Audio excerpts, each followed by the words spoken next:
After deciding to marry my boyfriend Ethan and visiting his family's home to greet them on the day, I found myself being rejected by all his relatives who said, "Don't ever contact us again.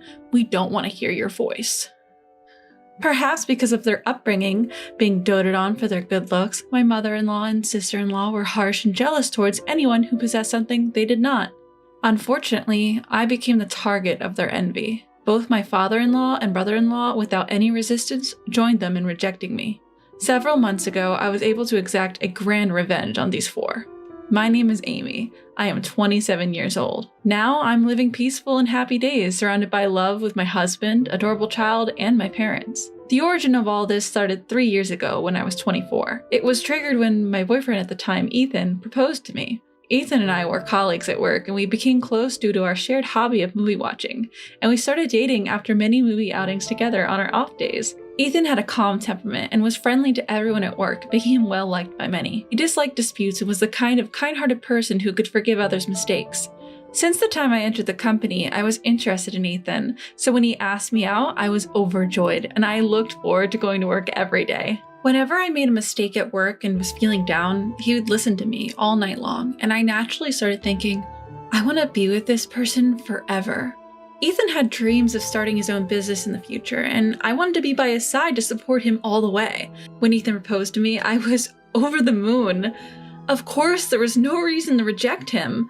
I accepted his proposal immediately and decided to marry Ethan. On the weekend after Ethan proposed to me, we immediately went to my family's home, introduced Ethan to my parents, and announced our intentions to marry. Ethan was also kind to my parents, and he even had a great time drinking and getting along with my father. My parents seemed to take a liking to Ethan, and they joyfully agreed to our marriage and shared in our happiness.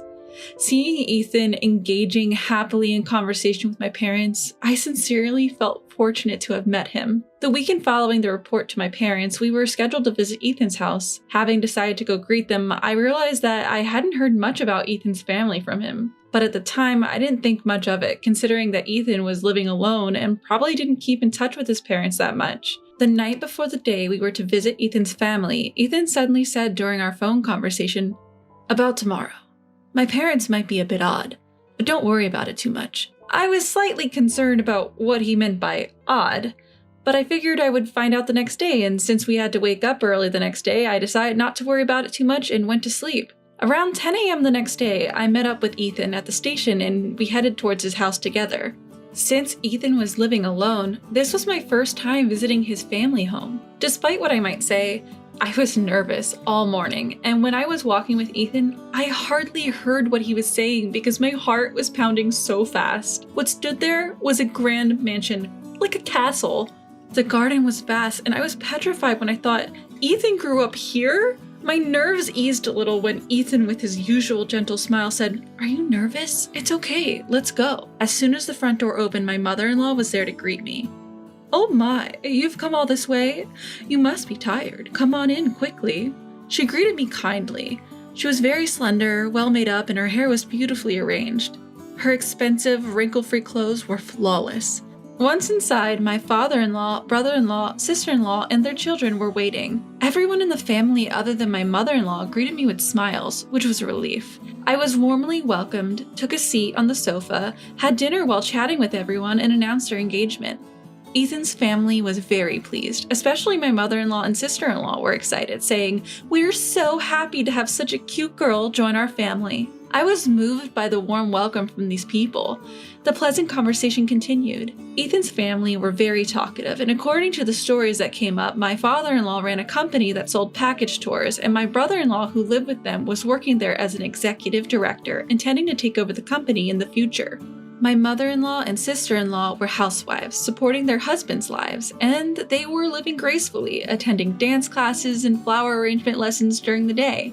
My sister-in-law also took care of her appearance, and she exuded a confident atmosphere. My father-in-law was very kind, always smiling at me and making me feel at ease by bringing up various topics so that I wouldn't be nervous. I was sincerely glad he seemed like a good person.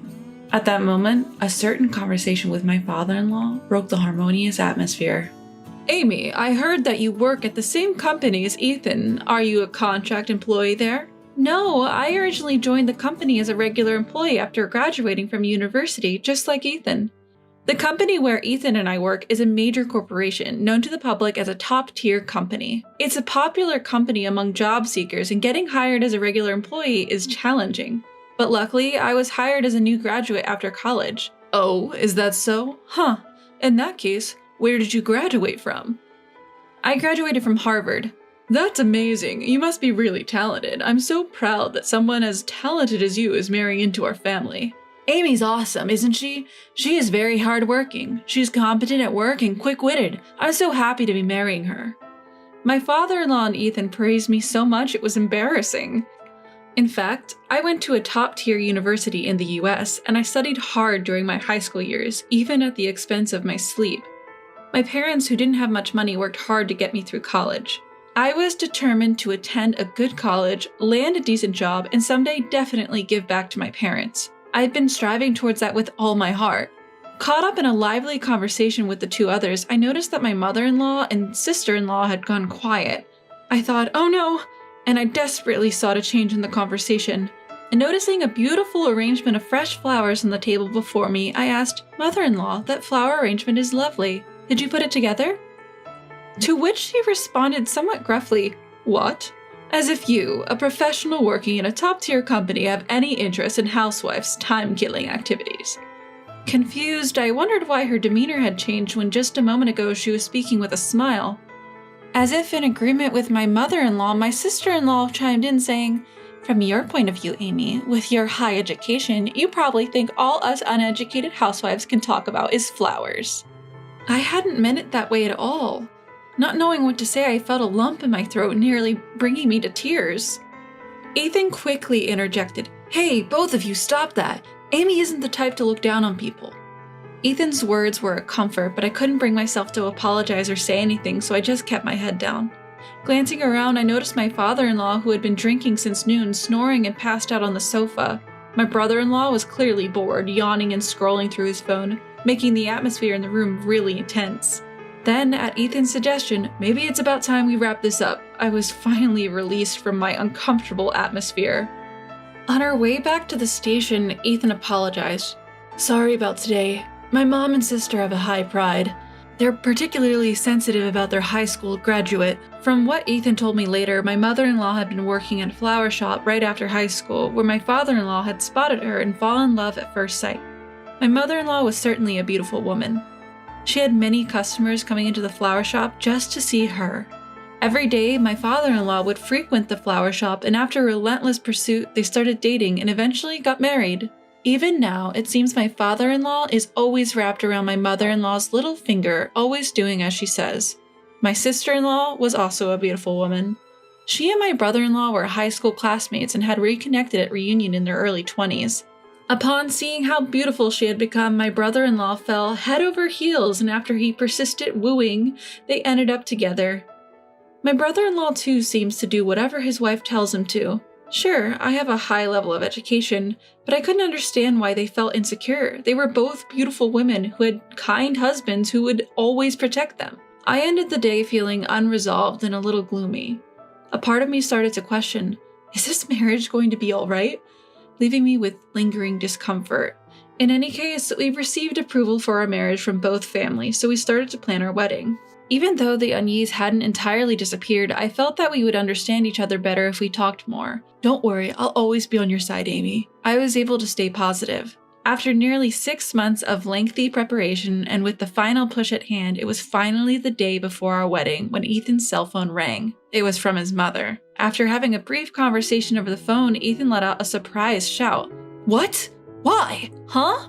We can't just change it. Hey, hold on." It seemed like the call had been cut off. When I asked what happened, Ethan shocked me with what he said. "My parents, they said they're not coming to the wedding tomorrow." "What? What do you mean?" I was completely unable to digest the situation and anxiously asked Ethan. According to Ethan, it seemed that the in-laws had forgotten that they had booked a trip for the next day and couldn't attend the wedding. Unbelievable. The parents of my husband are skipping the wedding on the day before the ceremony? We stood there in a daze for a while. Not understanding why this happened, we tried calling not only the mother-in-law, but also the father-in-law and brother-in-law many times to get an explanation, but only the dial tone continued to ring and no one picked up the phone. Confused by the sudden situation, we quickly went to the in-laws' house, but the lights were off and there were no cars, indicating that nobody was home. I said to Ethan, "When I went to greet your family the other day, I wondered if I upset your mother and sister." The atmosphere was quite tense at the end, to which Ethan responded, "As I've said before, both my mother and sister have high pride. Smart women tend to be a bit hard-headed. Even if they hold a grudge for such a thing, I wouldn't know." When I asked, "But why would your father also skip the wedding?" Ethan replied, "My dad and brother-in-law, they're both very submissive to their wives. They probably sided with them to not upset my mother and sister." Ethan said this with a distressed look. I was at a loss for words. In the end, we were unable to contact Ethan's family even on the day of the wedding, so we had no choice but to go ahead with the wedding without Ethan's family present. Why did this happen? Did I do something wrong? And was it really true that they forgot they were going on a hot springs trip? Even if it were true, I couldn't comprehend why Ethan's family would choose a trip over attending their own son's wedding. My parents, who had arrived at the wedding venue, were very surprised when they heard that Ethan's family would not be attending. Ethan said to my parents, "I'm very sorry for the trouble my parents have caused." My parents responded, "It's not your fault, Ethan. Don't worry about it. Enjoy the wedding." But their expressions were a bit complicated. I felt terrible for making my parents have such expressions at the wedding. During the reception, we could hear whispers among Ethan's friends and mine asking, "Why aren't Ethan's parents here?" And the boss from work, who kindly agreed to give a toast, also asked, "What happened to your parents?" leaving us wondering how to answer. He couldn't possibly say, "My parents are at a trip instead of attending their son's wedding." When we were asked about Ethan's parents that day, we brushed it off saying they were feeling unwell. What was supposed to be a joyous day turned out to be one mentally exhausting day. Several days after the wedding ceremony, Ethan and I went to his parents' house to report that the ceremony had ended. "Oh, Amy, it's been a while. How was the wedding? Did you have fun?" "Oh, I'm sorry. I couldn't make it because of my trip that day. I meant to buy you a souvenir, but I got so busy and forgot." She said this with no signs of remorse. "No, it's okay. I'm glad you enjoyed your trip." Inside, I felt sadness, wondering why I had to suffer such treatment, but to avoid worsening our relationship with Ethan's family, I responded with a forced smile. Ethan said, "It's unacceptable to cancel the day before. A wedding where all the relatives are absent? Is that even normal? If you didn't want to attend, we shouldn't have invited you in the first place." Then the sister-in-law said, "I would have attended if Amy wasn't the bride." What? What does that mean? I was so confused that my head started spinning. Then, as if to counterattack, the mother-in-law said, "Don't just blame us. I wanted to see my cute son's once-in-a-lifetime moment, but Amy ruined it. I'm a victim too. I'd like an apology." Ethan spoke up on behalf of me, who was too shocked to respond. "What do you mean Amy caused it? Amy didn't do anything." Then the father-in-law, who had been silent, finally spoke. "Enough is enough. How dare you come in here in the middle of our day off and complain? Is that all you came here for? Get out!" He yelled at us with incredible ferocity, and we were forcibly kicked out. And as I was putting on my shoes at the entrance, I felt a prick on the bottom of my foot. Ouch! In a panic, I lifted my foot and saw a caterpillar crawling inside my shoe. Ew! I, with one shoe on, ran outside and let the caterpillar go. The mother-in-law and sister-in-law, who had been watching, said, "Are you okay?" while snickering maliciously. I, who wanted to get out of there as soon as possible, said, "Sorry for the trouble," and was about to leave the house quickly when I was stopped by my mother-in-law. "Amy, please don't get involved with us except for weddings and funerals." Huh? Before I could ask why, she abruptly closed the door, ending the conversation. I really don't understand what I've done. I just wanted to get along with Ethan's family. On the way home, Ethan kept apologizing to me. He said, "You don't have to force yourself to interact with my family anymore. I'm really sorry." The mother-in-law and sister-in-law said they would have attended the wedding if I hadn't been the bride. Feeling as if I was the one who had done something wrong without even knowing why, I started to feel sorry for Ethan. The very next day, I woke up to intense itching all over my body. The itch was so unbearable that I jumped out of bed and rushed to the mirror, only to find my entire body had swollen up fiery red. I was supposed to work that day, but quickly got a sick day and went to the dermatologist. Apparently, the swelling on my entire body was due to the caterpillar stings. The caterpillar from yesterday, huh?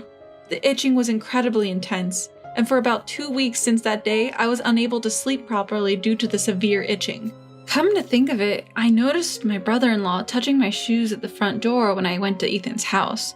The old me would have thought a caterpillar had just accidentally crawled in, but at that time, I felt nothing but distrust towards my in-laws. A month after that, Ethan was hospitalized due to ill health. He had been complaining of frequent stomach pains for a week before being hospitalized, so I, who was worried, forcefully made him take a day off from work and took him to the hospital, where he was told that he probably had a gastric ulcer and needed to be hospitalized for further tests. I was told not to contact them unless it was for a wedding or a funeral, so I hesitated, but I thought that it was not something to keep secret from Ethan's parents, so I plucked up the courage and called my in-laws. Hello? My mother-in-law picked up the phone. While the phone was ringing, I couldn't stop my hand from shaking, and I felt nauseous the moment I heard my mother-in-law's voice. That's how much I had come to dislike my mother-in-law. Hello, it's Amy. I'm sorry I haven't been in touch. What is it this time? Well, Ethan has been hospitalized due to ill health. They think it might be a gastric ulcer, but he's being admitted for tests just in case, so I thought I should let you know. Ah, a gastric ulcer, huh? Isn't it because you're overworking him? Please don't call me for such trivial matters. I'm busy. Trivial matter? Don't you care about Ethan? I don't want to hear your voice. I'll tell you clearly because you seem dull. I don't want to have anything to do with you from now on, so please don't contact me again. I'm worried about Ethan, that's why I'll call him directly. Then my brother-in-law suddenly came on the phone. Look, you're too persistent. Read the room a little. I don't know if Ethan's been hospitalized or what, but it's annoying to have you contact us every time. He hung up the phone unilaterally. The moment I heard the sound of the phone hanging up, I felt like something inside me had snapped. The in-laws who mercilessly threw harsh words at me, the mother-in-law who said don't contact us even though her own son was hospitalized, and the entire family of in-laws who rejected me unilaterally, I couldn't forgive them. You don't want me to contact you again because it's a bother? I don't want to have anything to do with that strange family. I will never contact them again, no matter what happens.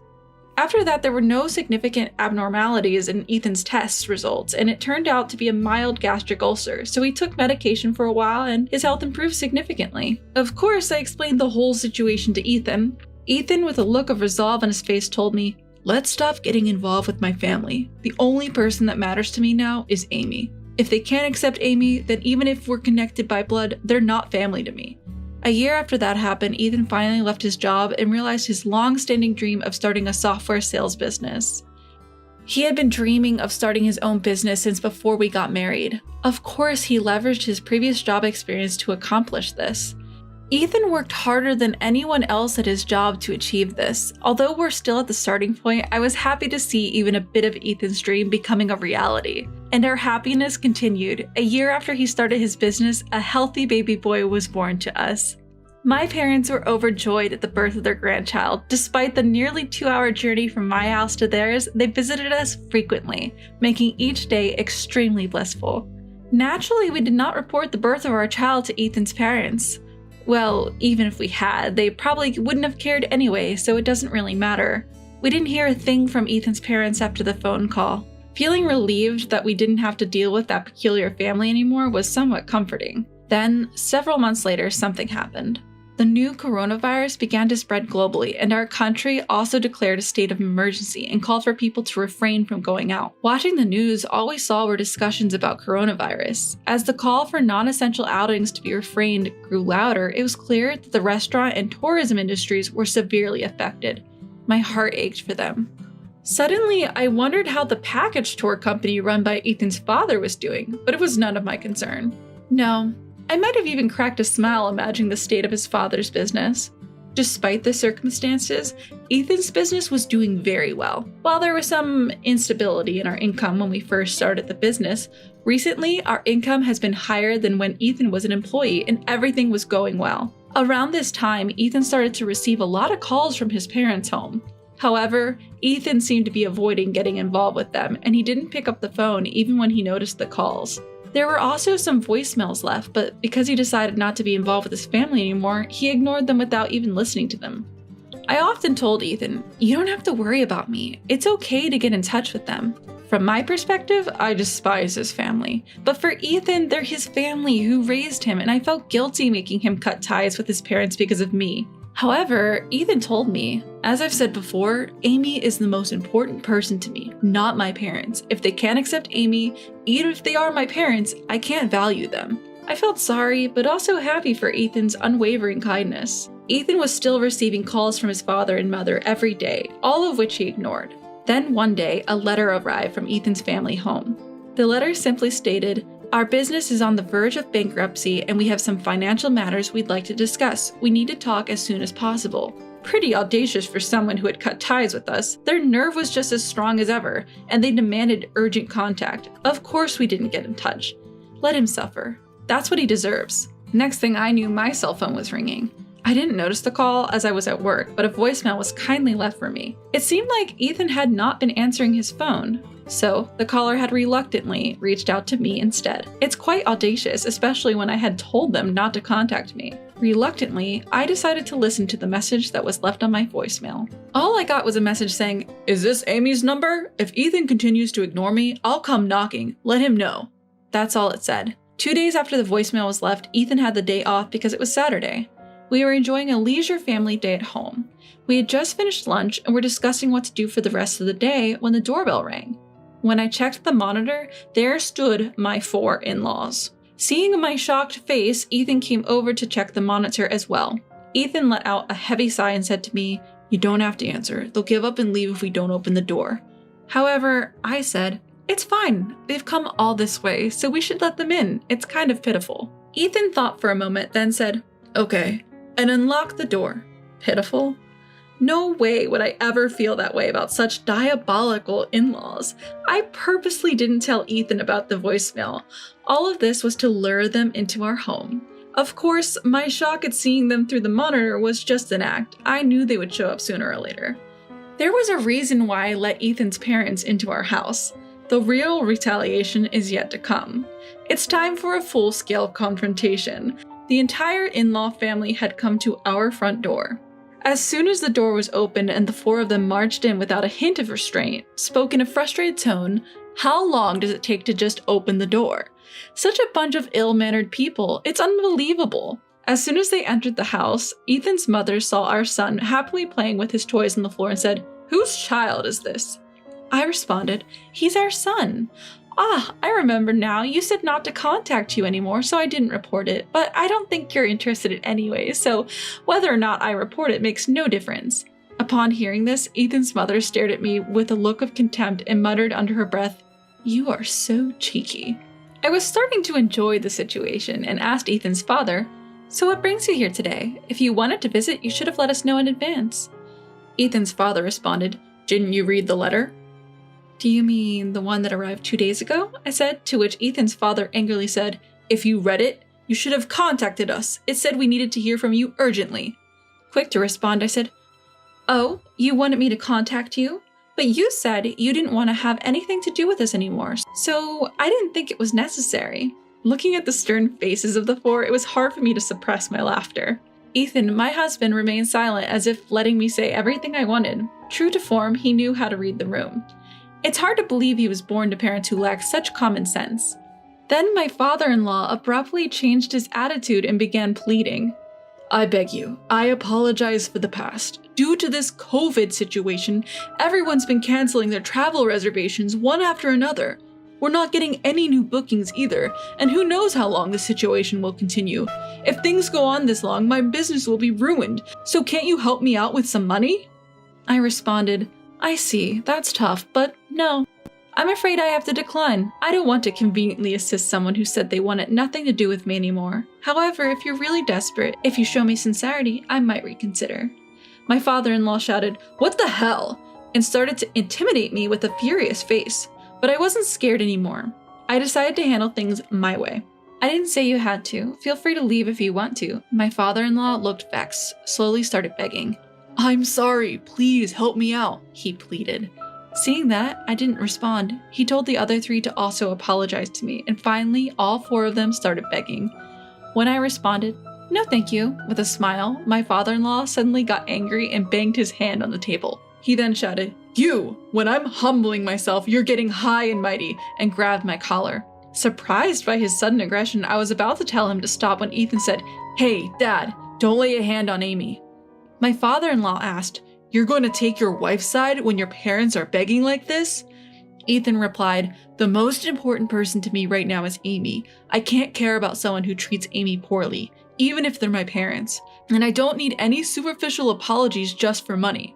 If you can't apologize to Amy from the bottom of your heart, just leave." At this, my father-in-law, seemingly enraged, punched Ethan square in the face. "Is that how you talk to your parents?" Blood was coming out of Ethan's mouth from the punch. I tried to say something to my father-in-law, but he was still so angry. He started to kick Ethan, who was on the ground. I yelled, "What are you doing to Ethan?" and tried to hold my father-in-law from behind, but he shrugged me off and I was thrown back, hitting my head on the corner of the table. I touched the back of my head where I hit it. My hand came back covered in blood. The other 3 people, excluding my father-in-law, looked shocked and frozen in place. As my father-in-law started ransacking the room shouting, "Where's the money?" I quickly opened the balcony window and yelled to the people passing by, "Help! I'm being murdered!" 5 minutes later, the police arrived. When the police arrived, my father-in-law quickly calmed down and began to blather, "Sorry for the commotion. I just got carried away with the excitement of seeing my grandson. My daughter-in-law seems drunk or something. She's been shouting strange things," he started with a flippant smile. I explained to the officer, "Please take this man away. He hit both my husband and me. He's also been ransacking our house, demanding cash." Suddenly, father-in-law shouted, "I didn't do anything!" And with a curse, he punched a hole in the wall. He was arrested on the spot. The other 3 of them were also taken to the station for questioning. Afterwards, it seems that father-in-law was held in jail for a while. Ethan, my husband, had been punched in the cheek, but fortunately it was just a light cut and bruise that healed quickly. On the other hand, the wound on the back of my head turned out to be bigger than I thought, and I ended up getting 10 stitches. I feel guilty for causing Ethan to get hurt as a result of luring my in-laws to our house for my revenge, but I'm glad that they have stopped asking for money, seemingly regretting their actions. From what I heard later, as I expected when they first met me, father-in-law praised me and both my mother-in-law and sister-in-law became jealous. The 2 of them apparently instructed father-in-law and my brother-in-law to act coldly towards me. Of course, neither father-in-law nor my brother-in-law could stand up to them and were merely doing as told. The caterpillar that ended up in my shoe was likely the work of my brother-in-law, egged on by my sister-in-law. Jealousy is indeed frightening. It's unbelievable how much it can change someone's life. You never know what might happen. Afterwards, as expected, my in-laws had no way of getting their hands on money. Their business went bankrupt. And their house was seized. Now it seems they live in a cheap apartment. Both my father-in-law and my mother-in-law are nearing 70. It's difficult for them to find work again. My brother-in-law had been working at father-in-law's company, but taking advantage of being the boss's son, he didn't work seriously and seemed to spend all day at the casino. Approaching 50 with no useful skills, it's hard for my brother-in-law to find a job, and it seems he's now making a living with a part-time job at a convenience store. My sister-in-law had been a stay-at-home wife with no significant career, and she seemed to be job hunting at employment agencies and the like. However, due to her selfish personality, she kept complaining about this and that and couldn't hold a part-time job down for long. Now, she seems to be cooped up at home. A little after that incident, my father retired and we decided to live together with my parents. The person who proposed living together was none other than Ethan. It was because I am an only child and he was concerned about my parents' life in their old age. I've returned to work now, and my parents take care of our son during the day, so I feel secure balancing childcare and work. Ethan, my beloved husband, and my kind parents. And of course, my son, who is my treasure. Life with them is the happiest. I resolve never to forget to be grateful for this happiness. Taking only my valuables, I dash out of the house, running down the busy streets towards the train station. I run up the stairs of the station. At the platform, I wait for the train to my hometown as I try to suppress my anxiety. I look around nervously to see if anyone is following me, but I don't even know what I'm running from. I don't know why I've had to give up on the honeymoon I was looking forward to and have ended up being forced to run. But I'm trying to flee from this town as I trusted my husband telling me to run. My name is Megan. I'm an office worker who just turned 30. Despite always feeling like a newcomer, I found myself in a position to teach others before I knew it, leading a busy life. I have a fiancé, Bob, and we're getting married next year. Bob is my colleague at work, and 3 years younger. He's so mature and reliable that my colleagues often tease me, saying, "We can't tell who's older." He's a man who commands trust from superiors and subordinates alike, handles household chores flawlessly, and I think he's an ideal partner for marriage. Except for one thing. One weekend, we needed to visit my in-laws' house together. As we opened the door to the living room, 2 women are relaxing, sipping tea.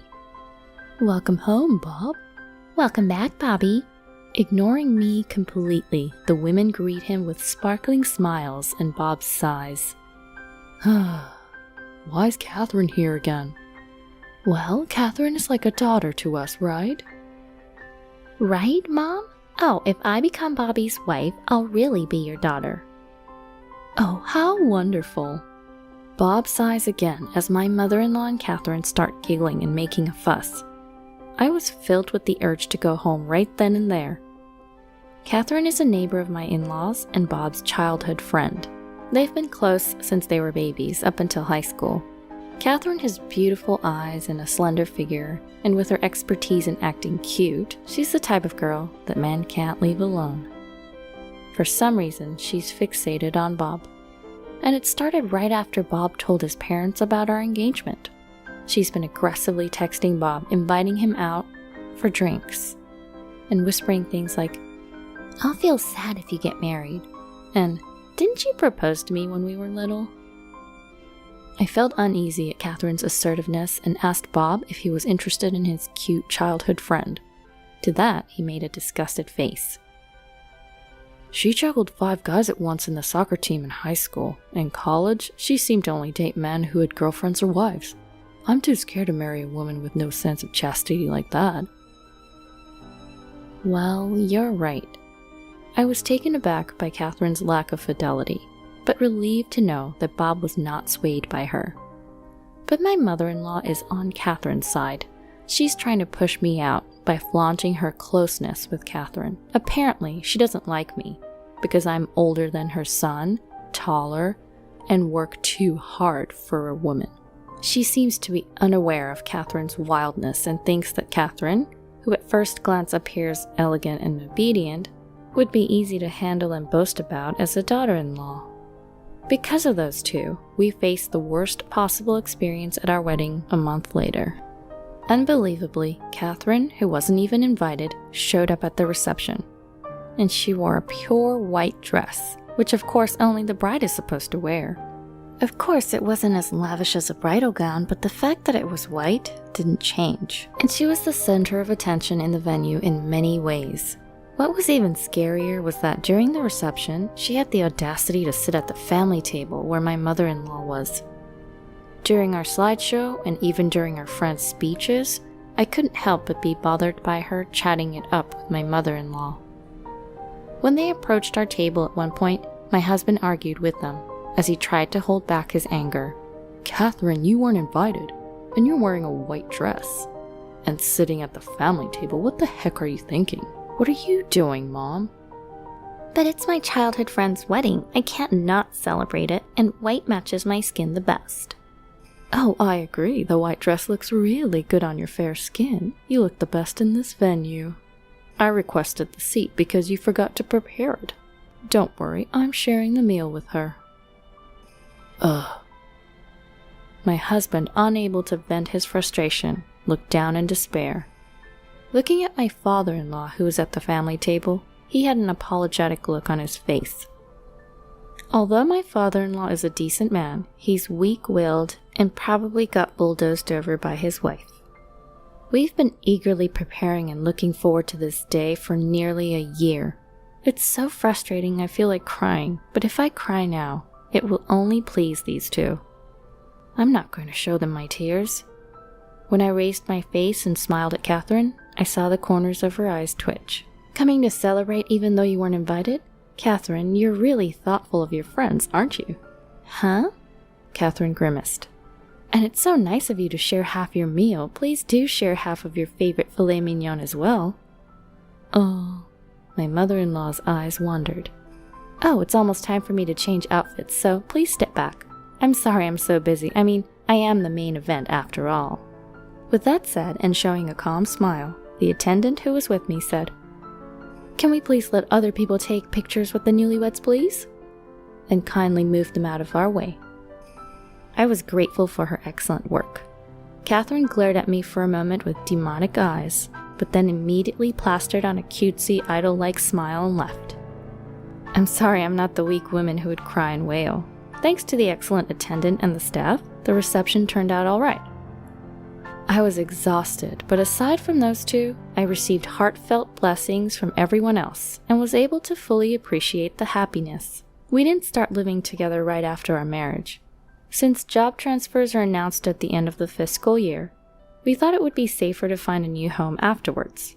So, for our honeymoon trip planned 2 weeks after the wedding, we each planned to leave from our own homes and meet up at the airport.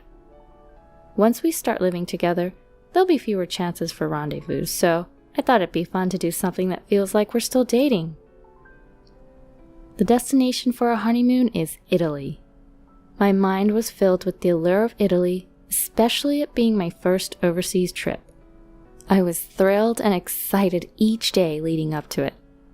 However, my excitement was about to be ruined by the two.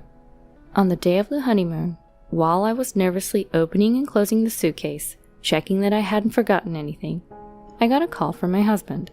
"Hey, what's up? We're meeting up at 1 p.m., right?" "I'm sorry." "Huh?" Contrary to my easygoing self, my husband screams in a desperate voice, "We have to cancel the honeymoon. Please don't come to the meetup spot." "What?" "Listen, don't leave the apartment. No, actually, leave right now and go back to your parents' home, please." Wait a minute, what's going on?" "I'm sorry, I'll explain later. Just leave right now." Stunned, I stare at the phone after being abruptly disconnected. I have no idea what's going on, but my good mood has suddenly gone down the drain after hearing my husband being frantic. Could he possibly be involved in some sort of crime? The mere thought sends chills down my spine. With my legs about to buckle from all the anxiety, I force myself to move and decide to return to my parents' home as per my husband's instructions. Naturally, my parents are in a panic. Their daughter, who was supposed to be going on her honeymoon, has come home with a pale face. Seeing the disgraceful behavior of my mother-in-law at our wedding, they were even more worried. Even if I wanted to explain the situation, I too was at a loss because I didn't know why I was there. Then, I got a call from an unknown number. I sensed something was not right. It was the police. Fearing that I was indeed involved in a crime, I pressed the answer button with bated breath. The police officer, with a much softer voice than I expected, explained why he had called. "We got a call about a couple of women screaming and banging on your apartment door. They seemed quite agitated, so we took them into custody. The older woman claims to be your mother." "What? Wait, me?" Because I had put the call on speakerphone, my mother, who was listening next to me, let out a bewildered shout. Even the police officer on the other end, hearing my mother's voice, seemed taken aback with a surprised, "Huh?" I was dumbfounded for a moment, but I soon realized who the older woman was. It was my mother-in-law, and I assume Catherine is with her too. I don't know why they came to my house on the day of our honeymoon, but I'm sure they're the reason my husband was panicking. Our flight was now hours ago. Because of these people, our honeymoon is gone. No Venice, no pizza, no pasta, no tiramisu, no maritozzo, all of which I was looking forward to. This is awful, just awful. I'm never forgiving them. My mother is sitting right next to me. Those people are complete strangers, I stated firmly to the police officer. "Hold on, Megan, it's me.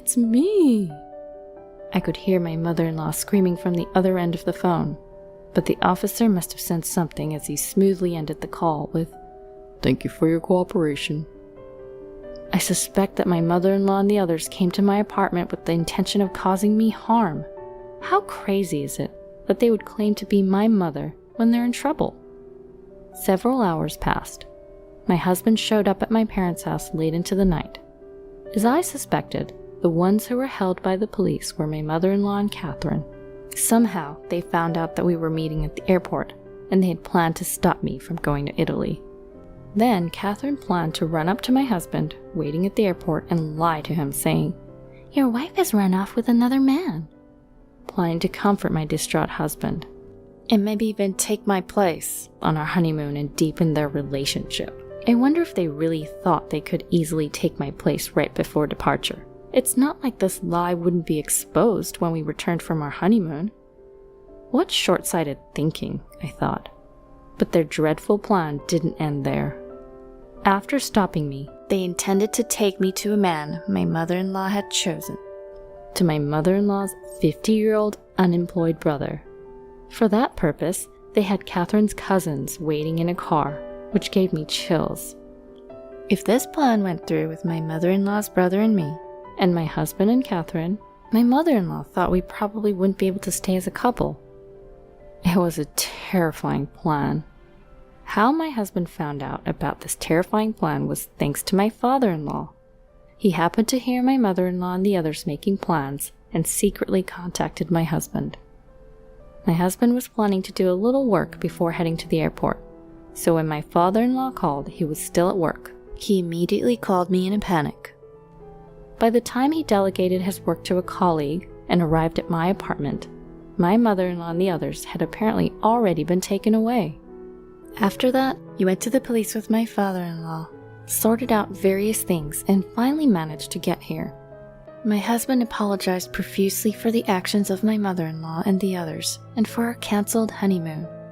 He did everything he possibly could, and seeing how worn out he had become in just one day, I couldn't bring myself to blame him. But I will never forgive my mother-in-law and Catherine. I will never forgive them no matter what. From that day on, I switched from defense to offense. First, I claimed for the cost of repairs to my apartment door that they had destroyed, various fees to the management company, and the cancellation fees for the honeymoon. Apparently, they were enraged, thinking I was playing hooky and kicked the door, and even hit it with a nearby fire extinguisher. The door was a new high-end one that I had just replaced, so the repair cost was high. I also had splurged on the honeymoon, so everything in total came close to $20,000. Of course, they resisted. No, I'm not the one to blame. It's Bob who won't admit he loves me. All I wanted was your happiness, Bob. Huh? I get it. Bob, you really are kind. If you're not willing to pay, we're going to court. Court? If we go to court, we'll also pursue the fact that you tried to kidnap my wife. The costs and the amount claimed are likely to increase. At the mention of the word court, the mother-in-law began to tremble and Catherine began to sob. But Bob, you forgive me, right? I'm your precious girl, aren't I? I'll never forgive you. Eek! Catherine let out a small shriek at the cold glare of my husband. But I love you so much, it's cruel. You do love me too, don't you, Bob? There's no way I could love a woman who casually dates 5 guys at once or goes out with a married man. What? 5 guys? The mother-in-law looks at Catherine in shock. I also back up my husband. You say you love Bob, but you only started saying that after he and I got engaged, right? Even if you're not interested in a man, you suddenly want him when he's someone else's. You. The mother-in-law glares at Catherine. She must have hit a nerve. Catherine's eyes dart around in panic. Then she points at my mother-in-law and shouts, You're the main culprit. She tried to use me because she didn't like her daughter-in-law. Oh my, you're trying to pin the blame on me? Bob, this woman led me astray. I tried to stop this terrible thing. What? The two began to argue fiercely, as if they're about to grapple with each other. The two of them, who had been so friendly, have suddenly broke up. What a fragile friendship. In the end, Catherine's parents and the father-in-law intervened, and it was decided to split the claim amount exactly in half. Catherine's parents, who had not noticed their daughter's disgraceful behavior at all, were very apologetic. We brought in a lawyer and filed a restraining order for Catherine and the mother-in-law. Of course, the mother-in-law refused in tears, but their plan was so malicious, even though it was foiled. Neither I nor my husband intended to forgive them. 3 years later, we were living peacefully with our newborn child when a man visited our home. The man, who was stylishly dressed in an expensive suit, introduced himself as Catherine's fiancé. I went back to Catherine's parents' house to say hello, and I happened to meet one of her classmates who told me, Wasn't she supposed to steal Bob? Oh. My husband, hearing Catherine's name for the first time in a long time, face palms. The classmate Catherine and her fiancé met must have attended our wedding and seen Catherine's disgrace. I thought it was a joke, but I was concerned about Catherine's pale face. I'm sorry, but I had it investigated.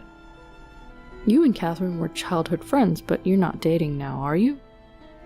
Of course not. We've never even dated.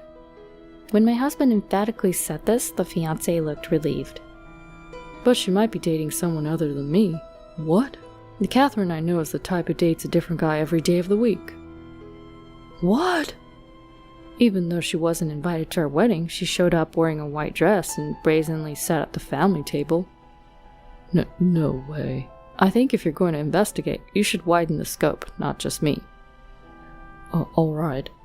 Catherine's fiancé responded in a faint voice, then staggered away from our house. It seemed they really did carry out an investigation afterward, and Catherine's history with men embarrassingly came to light. It turns out Catherine's fiancé was the son of a somewhat prominent CEO, and the entire family was furious at Catherine, who had falsely portrayed herself as a chaste woman. Apparently, she had been dating several men while engaged, and not only was the engagement called off, but she's also apparently being sued for damages. If she hadn't let her desire to steal someone else's man get in the way of our wedding, she might have made it to a life of luxury without anyone finding out. Well, her true nature would have been exposed eventually. But this is way too much poetic justice. My mother-in-law seems to be fretting over not being able to meet her first grandchild. She's apparently watching with bated breath as my father-in-law cheerfully brings baby supplies over to our house. There have been several instances where baby clothes were sent via my father-in-law, but I sent them back without even looking at them. Catherine was dumped by her fiancé and drowning in debt, and my mother-in-law was unable to see her beloved son and grandchild. Right now, them being neighbors, they seem to get in a catfight every time they see each other. The neighbors who have to witness these ugly disputes are certainly not enjoying it. Hey Megan, how about we visit the Miami Seaquarium on the second day, and on the third day, let's head to Key West. I heard there's the Overseas Highway. Sounds beautiful. I also want to eat seafood at a Cuban restaurant. I want to swim with the fishies. This year, as our son turns 3, we're planning to take the honeymoon we never got to have. Our destination is Florida. The main goal is to show our son dolphins. Of course, we also plan on trying all the food specialties like Cuban food. We haven't given up on Italy, which we had to put off because our son was still too young. It may be far off in the future, but if it's with my husband, we can make it happen. All because I feel so content and happy every day. Thanks for wasting our time today. I understand this is a marriage proposal, but we do not approve. Please give up and go home now. When we went to my boyfriend's family home to announce our engagement, his mother glared at me, speaking down to me like this. I knew from the start that his parents didn't like me, but I can't back down here. I steeled myself and proceeded to introduce myself to my future in-laws. My name is Marina. I'm 26 years old and work in the General Affairs Department of a manufacturing company. I have a boyfriend who I've been dating since last year. His name is Travis. He's 3 years older than me and we work in the same department. He has a soft expression and his kindness shines through when he smiles. That's what made me fall in love with him. Since we both live alone, we often visit each other's places and enjoy our dates on the weekends. We've built a happy relationship. My parents' home is nearby, so I often take Travis to their place to hang out. My parents really like Travis, and when he visits, they always serve up great meals than usual. Travis gets along well with my father, and I thought that everything would be fine even after we got married. However, Travis has always been reluctant to introduce me to his parents. When I asked him why, he looked troubled. "Could you wait a little longer? My parents are nothing like yours. I wish I had been raised by people like your parents." When he said this, he looked somewhat sad. I wondered if he might be on bad terms with his parents. I decided to wait until he was ready to talk about it. I wasn't in a rush to get married, and I thought it would be best for him to tell me when he was ready. But life doesn't always go the way you want it to. One holiday, while Travis and I were heading to our favorite restaurant, a surprising turn of events unfolded. As we were guided to our seats by the staff, Travis suddenly looked shocked and began to fidget uncomfortably. "What's wrong?" I asked. He was at a loss for words and could not answer properly. Well, he said, looking away. Wondering if I had done something wrong, I felt anxious. Just then, "Oh, isn't that dear Travis? I haven't heard from you in a while. I was wondering what you were up to." A woman in her 50s approached our table, chatted amiably with Travis, and then looked at me appraisingly. She had distinctive downturned eyes that made it feel as though she was glaring at me. Perhaps her hair, tied neatly at the back, accentuated the slant of her eyes. As I returned her gaze with a puzzled look, she let out a dismissive chuckle. "Are you really hanging out with a country hick like her, Travis? You're such a good kid.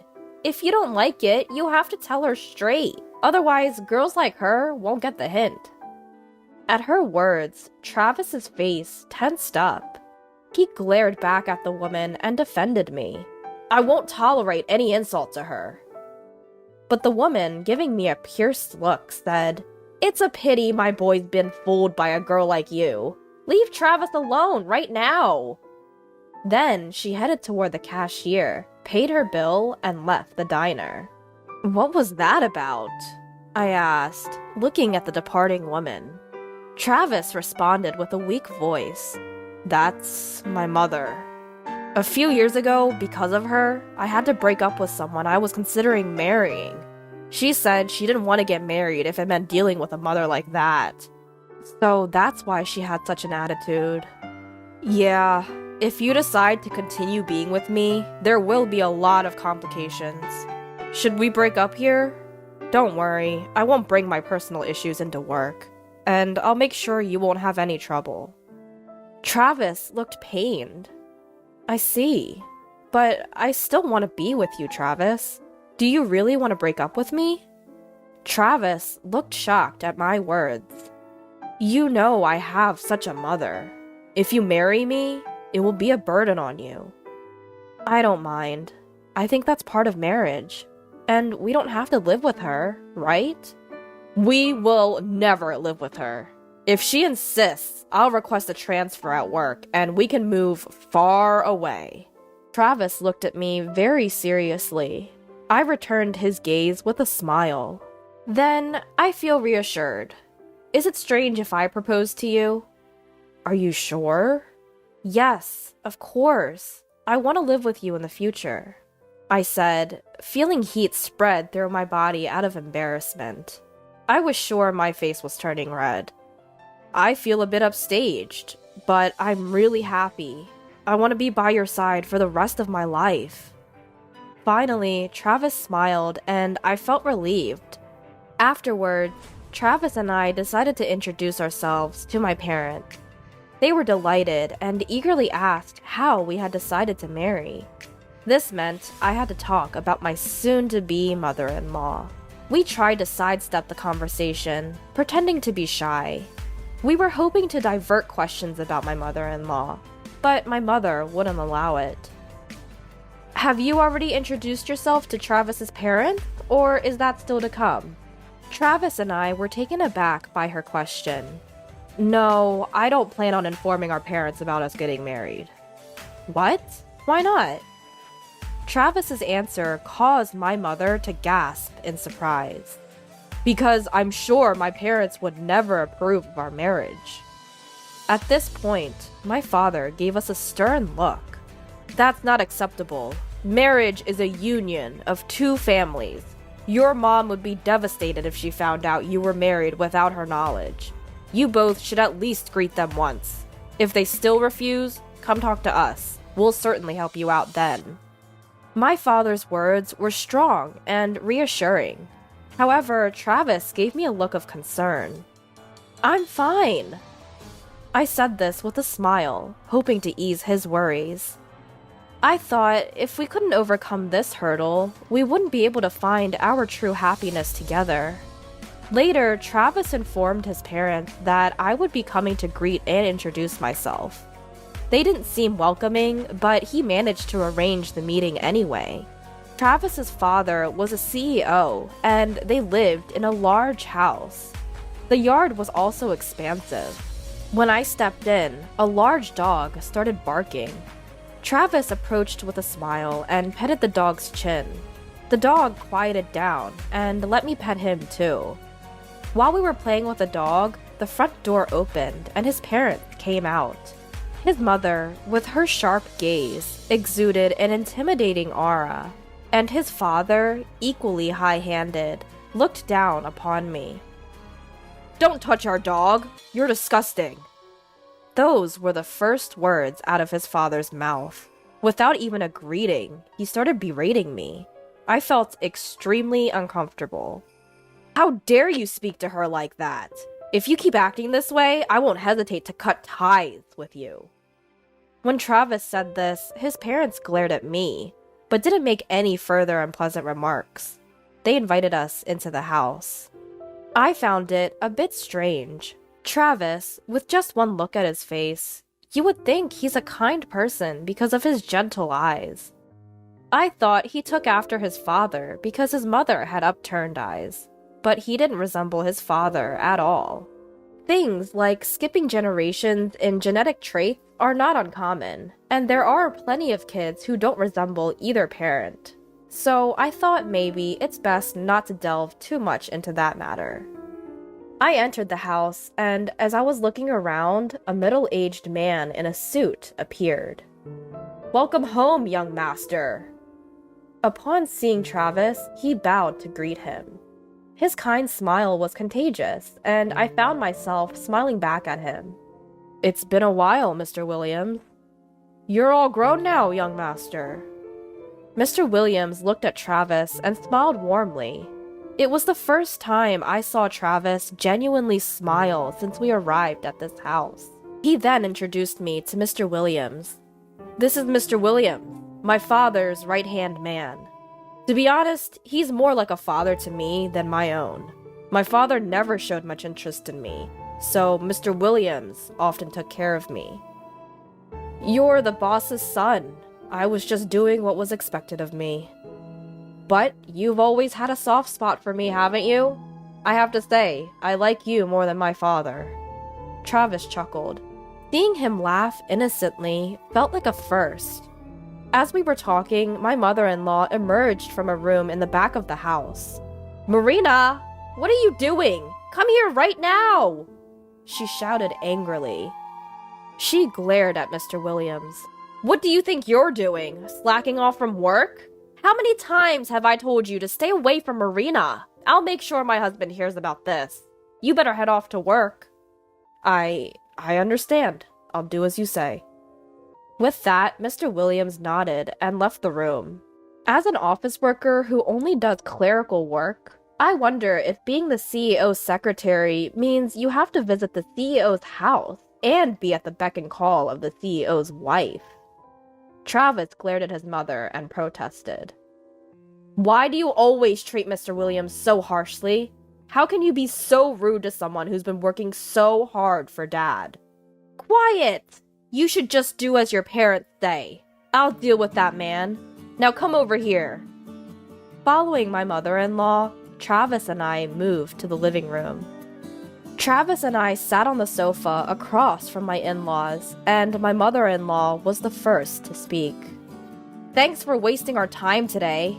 I heard you two are here to greet and introduce yourselves to get our blessing, but we don't approve of you two getting married, so just give up and go home. I was prepared for the snide remarks. This didn't bother me at all. No, thank you for taking the time out of your busy schedule for us. Travis and I love each other. It's natural for two people in love to get married. Don't you agree, father-in-law and mother-in-law? I replied with a composed smile. However, my mother-in-law gave a deliberately exaggerated sigh. Ugh, you don't understand anything about marriage, do you? Since our last meeting, I've looked into you. You're a mediocre woman who, after graduating from a nothing special average university, joined a small-scale company. And despite your lack of remarkable skills, you've managed to ensnare my Travis, haven't you? Do you really think a woman like you is good enough for our family? Good match is what's important in marriage. Mom, Marina and I work at the same company. We work the same way in the same place. If Marina is incompetent, then so am I. We're a good match. Travis, you're different. There must have been a reason for you to lower your standards and join that company. This woman only had that option available to her. And besides, my mother-in-law smirking, turning a mocking gaze at me, and continued. Seems like you come from a poor family. After our money, are you? At my mother-in-law's insinuation, I felt my blood boil. I had resolved not to let anything she said upset me. But when she brought up my parents, I couldn't hold back my anger and found myself retorting. Please don't just assume we're poor. What's wrong with calling a spade a spade? Living in a run-down 50-year-old house, driving a car that was released 10 years ago. Did I hit a nerve because I'm spot on? This is why I can't stand poor people. My family home was built by my great-grandfather, who was a carpenter. It's precious to us. As for the car, we simply like it, and have kept it running smoothly. There's no reason for us to be labeled as poor. You did your research, didn't you? You must know what my parents do for a living. Yes, I know your father is a university professor and your mother is a high school teacher. I acknowledge they have respectable jobs. However, there's too much of a disparity between our families. Listen, Travis is slated to take over his father's business someday. Don't think for a second that the daughter of mere educators can marry my son. With that, my mother-in-law cackled loudly. That's when Travis stood up. His face was transformed into something I'd never seen before. A scary expression replacing his usual gentle smile. It was a waste of time trying to talk to you people. I'm cutting ties with you. There's no way I could forgive you for bad-mouthing someone I care about. Marina, let's go. There's no point in trying to persuade them anymore. Travis grabbed my hand and we left their house. I'm sorry. I'll explain to your parents that we couldn't even have a conversation with them. Please don't say you won't marry me. I could only nod in response to Travis's desperate plea. Travis and I went straight to my parents' house and told them what had happened as his parent. Travis had anticipated this might happen and had brought along a voice recorder. All of my mother-in-law's snide remarks were recorded, and after listening to them, my parents pondered a bit and then said, "Sure, the way his mother spoke was not nice, but you two are giving up too easily. We'll try to work out a strategy, so you go ahead and keep making your wedding preparations. If you, as adults, have decided to marry, you don't need parental approval. Still, it would be best if you could get Travis's parents' blessing for your marriage." As my mother calmly stated her opinion, Travis and I felt our spirits settle and we managed to nod in agreement. We decided to leave matters concerning Travis's parents to mine and discussed our future together. 1 month later, my parents called us, and Travis and I visited my family home. As we entered, we found Travis's parents and Mr. Williams seated around a small table. When we joined them, the room became rather crowded. I thought Travis's parents might start making snide remarks again, but they sat quietly. It was my father who filled us in on what had been discussed in our absence. Travis's parents looked into us, and so we decided to investigate them in return. His parents married 30 years ago, after his mother became pregnant. At that time, his father had just started his company. Mr. Williams, who was an ordinary employee at that time, had also supported his father devotedly. As my father was explaining, Travis interrupted.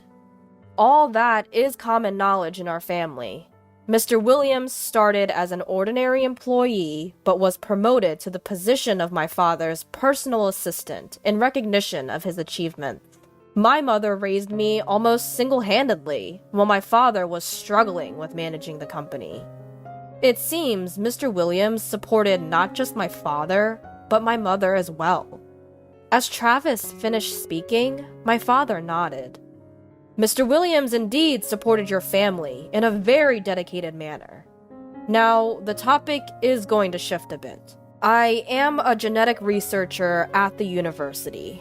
Genetically, children inherit half of their DNA from each parent. Even if the child and parent look very different, they are certainly inheriting half of their genes from each parent.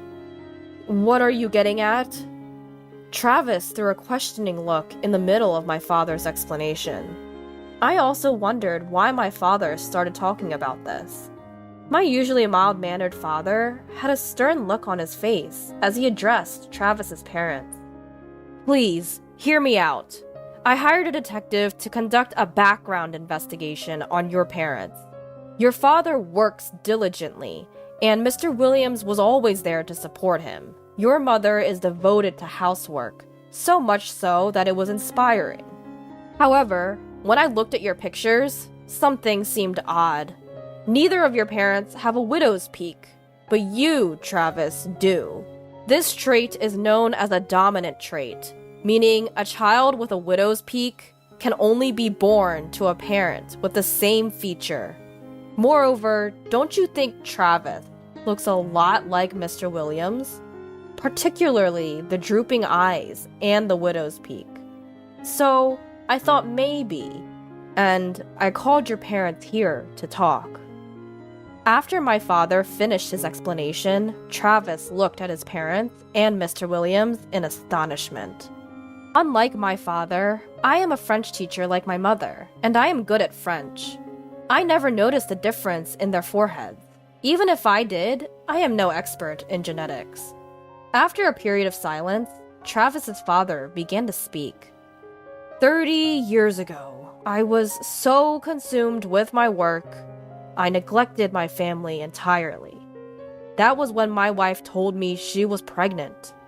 I had been hiding about my infertility from my wife. I was angry about my wife's affair, and she was angry that I had kept my infertility a secret. After a big fight, I told my wife that if I were to raise her child as my own, I would forgive her infidelity. In turn, she said that if I forgave her infidelity, she would forgive me for hiding things. Then, I made Mr. Williams my personal assistant and kept him under watch to prevent my wife from continuing the affair. After Travis's father spilled everything, he sat there with a blank face, as if his soul had left his body. On the other hand, his mother began to sob. I loved Mr. Williams. I wanted to raise Travis with him. Travis is a treasure that I created with a man I truly loved. I can't hand him over to a woman I don't know. I absolutely will not allow this marriage. As his mother wiped her tears and glared at me, Travis gave her a contemptuous look. I've always been aware that I wasn't loved by you, Dad. I felt my mother's abnormal obsession towards me. I often wished that Mr. Williams had been my real father. But what's this now? You three are disgusting. Mom, I no longer want to think of you as my parent. And even if Mr. Williams is my biological father, I won't recognize you as such.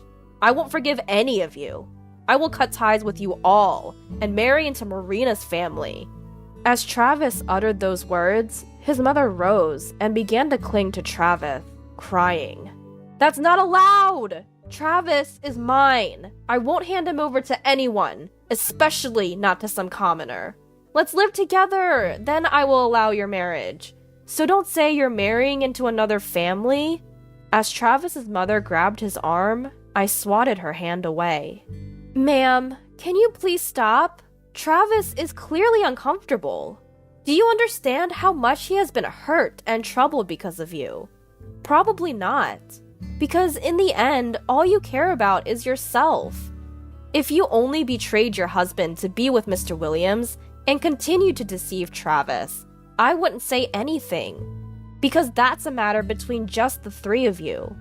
But for you to interfere with Travis's happiness, I'm not going to sit here and let that happen.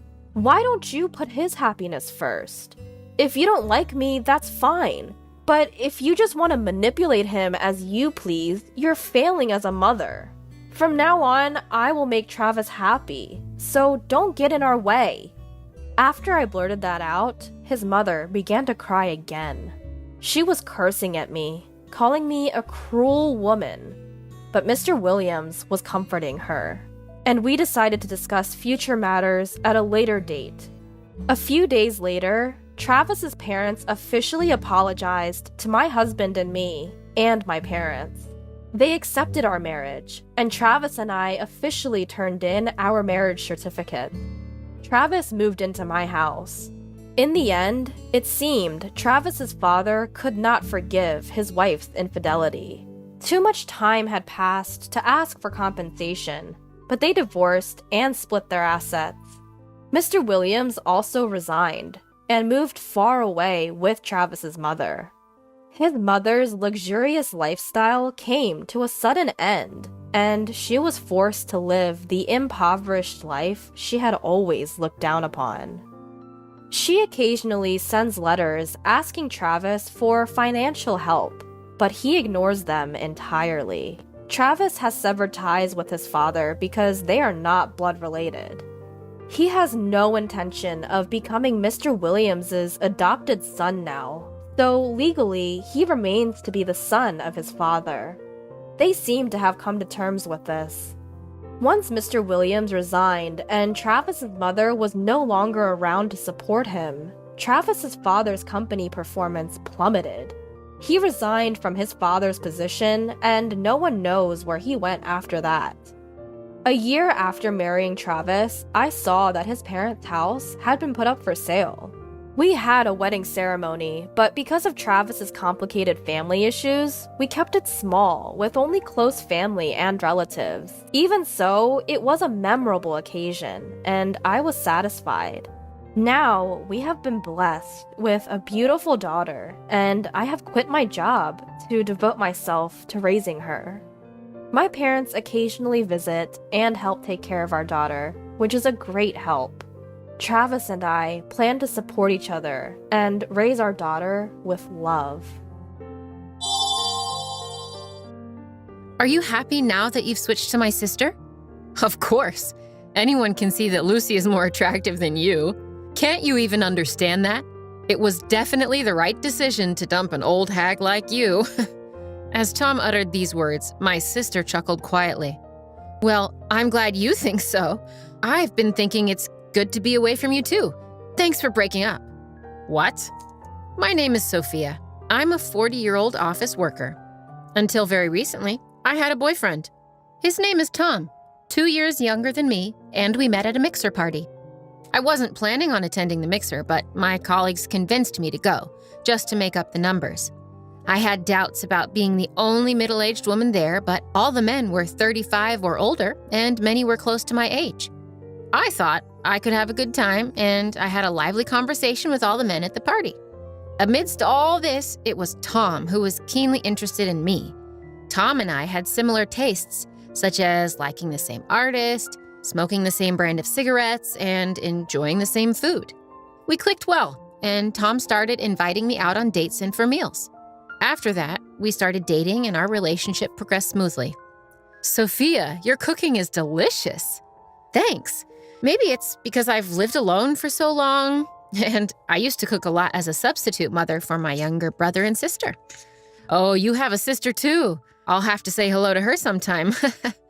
At that time, I didn't think much of it, but now I feel that him mentioning only my sister, not my brother, hinted at his flirtatious character.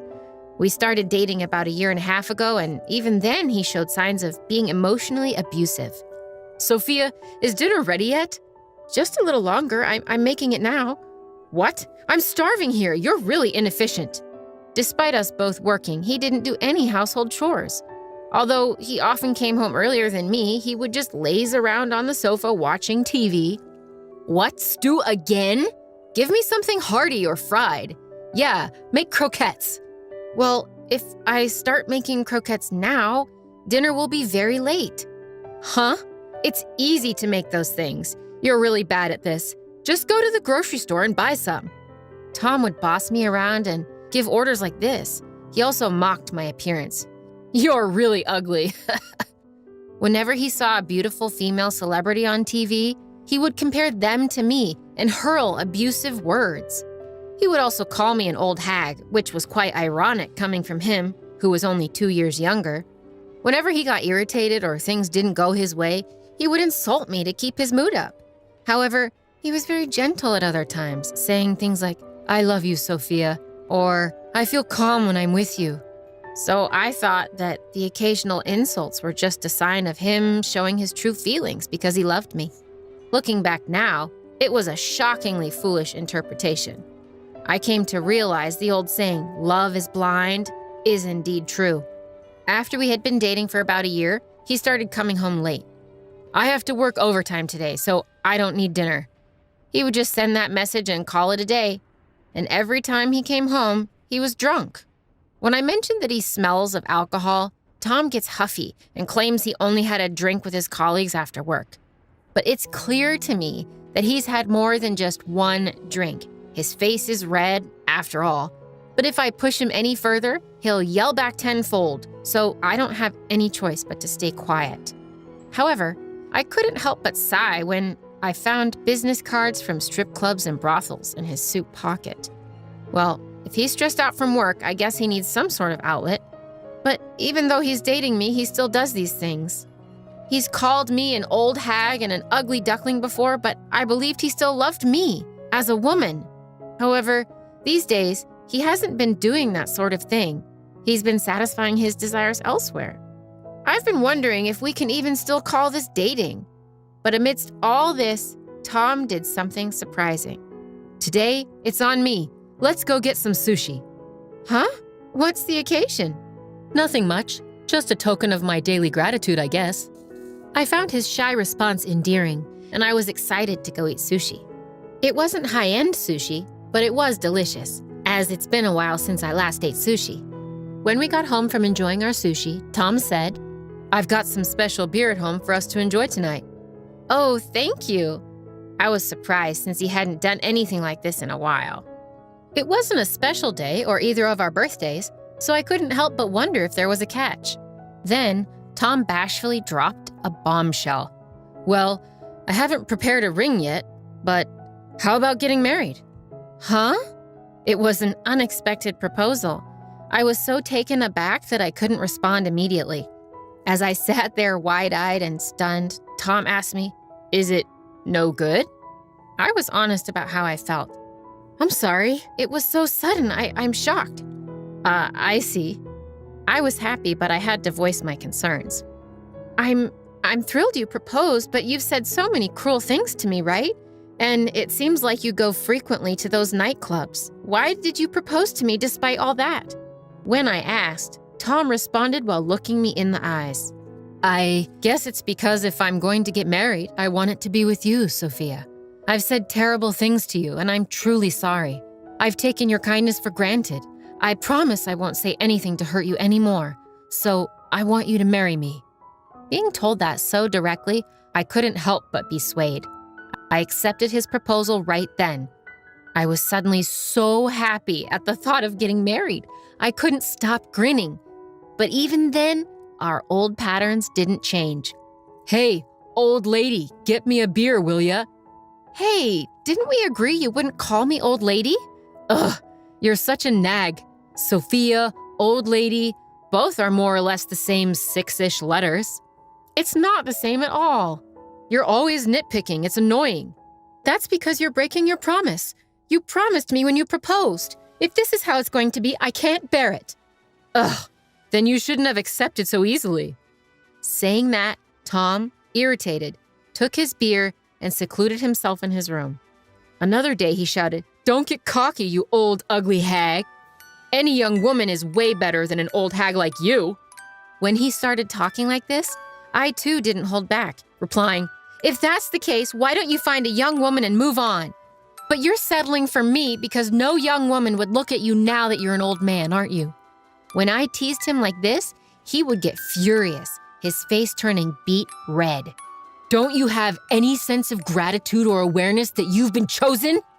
If that's how you want to choose, let's annul our marriage." "All right, let's call off the marriage." Saying so, Tom once again retreated to his room with a beer in hand. Looking back, he seemed to be drinking excessively around this time. Maybe his heavy drinking was what made him short-tempered and his words harsh. Still, the next morning he would apologize. "Sorry, it was my fault. I only have you, Sophia. Sorry for being such a lousy boyfriend, but I really want to marry you." When he said these sincere words, I, in the end, would always forgive him. A few months passed since he somewhat proposed, and finally we started preparing for the marriage. First up, meeting each other's parents. It was my first time meeting his parents, but they were very kind and approved of our marriage. Now it was his turn to meet my parents. "Ah, welcome, Tom." "Lucy, long time no see." My sister, who was living at home, greeted us. Tom had visited my home a few times and had met not only my mother, but also my brother and sister. It was his first time meeting my father, but my father is not scary, so he interacted with Tom normally. "So Tom and my sister are getting married. I never thought she would beat me to it." "Right? You're already in your late 20s. Time flies." "Hey, Mom, stop teasing me about that." My sister puffed up in anger while my mom laughed maliciously. In fact, my sister and I have quite an age gap. She is currently 28. That means there's a 12-year gap between me, who just turned 40, and her. Even though she's in her late 20s, my sister has a beautiful face, so she looks more like she's in her early 20s. My family approved of the marriage, and Tom and I steadily prepared for our wedding. But then, out of nowhere, he suggested we break up. I didn't understand why. Why? We're about to meet both families. We don't have to cancel the family meetings." "What do you mean?" Then the doorbell of our house rang. Wondering who it could be at such a time, it turned out to be my sister. "Lucy, sorry, I'm a bit busy right now." "No problem. I'm involved too." "Huh?" With that, my sister strode into our house. When I followed her, Lucy called out, "Tom!" and to my surprise, threw her arms around him. "Oh, you sure took your time, didn't you?" He chuckled. "I was picking out some cute lingerie for you, Tom, and that made me late," Lucy laughed. "Really? Can't wait," Tom said, patting Lucy's bottom. "What's going on?" I asked. "Huh? Can't you see? This is what's happening," Tom replied, laughing and pulling Lucy closer to his side. "I'm sorry, sis. I fell in love with Tom, and he fell for me too. So I'm going to be the one marrying him," Lucy announced, followed by a guffaw. Unbelievably, just before our wedding, Tom switched from me to Lucy, as if she had just proposed to him. I felt like I was about to faint from shock. "We'll be moving to our new home now," Tom said, heading into his room and coming out almost immediately. It appeared that he had already packed his belongings. "You'll be alone again, sis, but you're already 40, so isn't it fine to stay single?" Lucy taunted with a malicious laugh. Even after they had left, I stood there in a daze for quite some time. What was the time I had spent with Tom all about? Upon reflection, he was a worthless scumbag, but he must have had some charm too.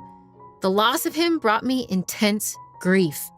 I cried for a while.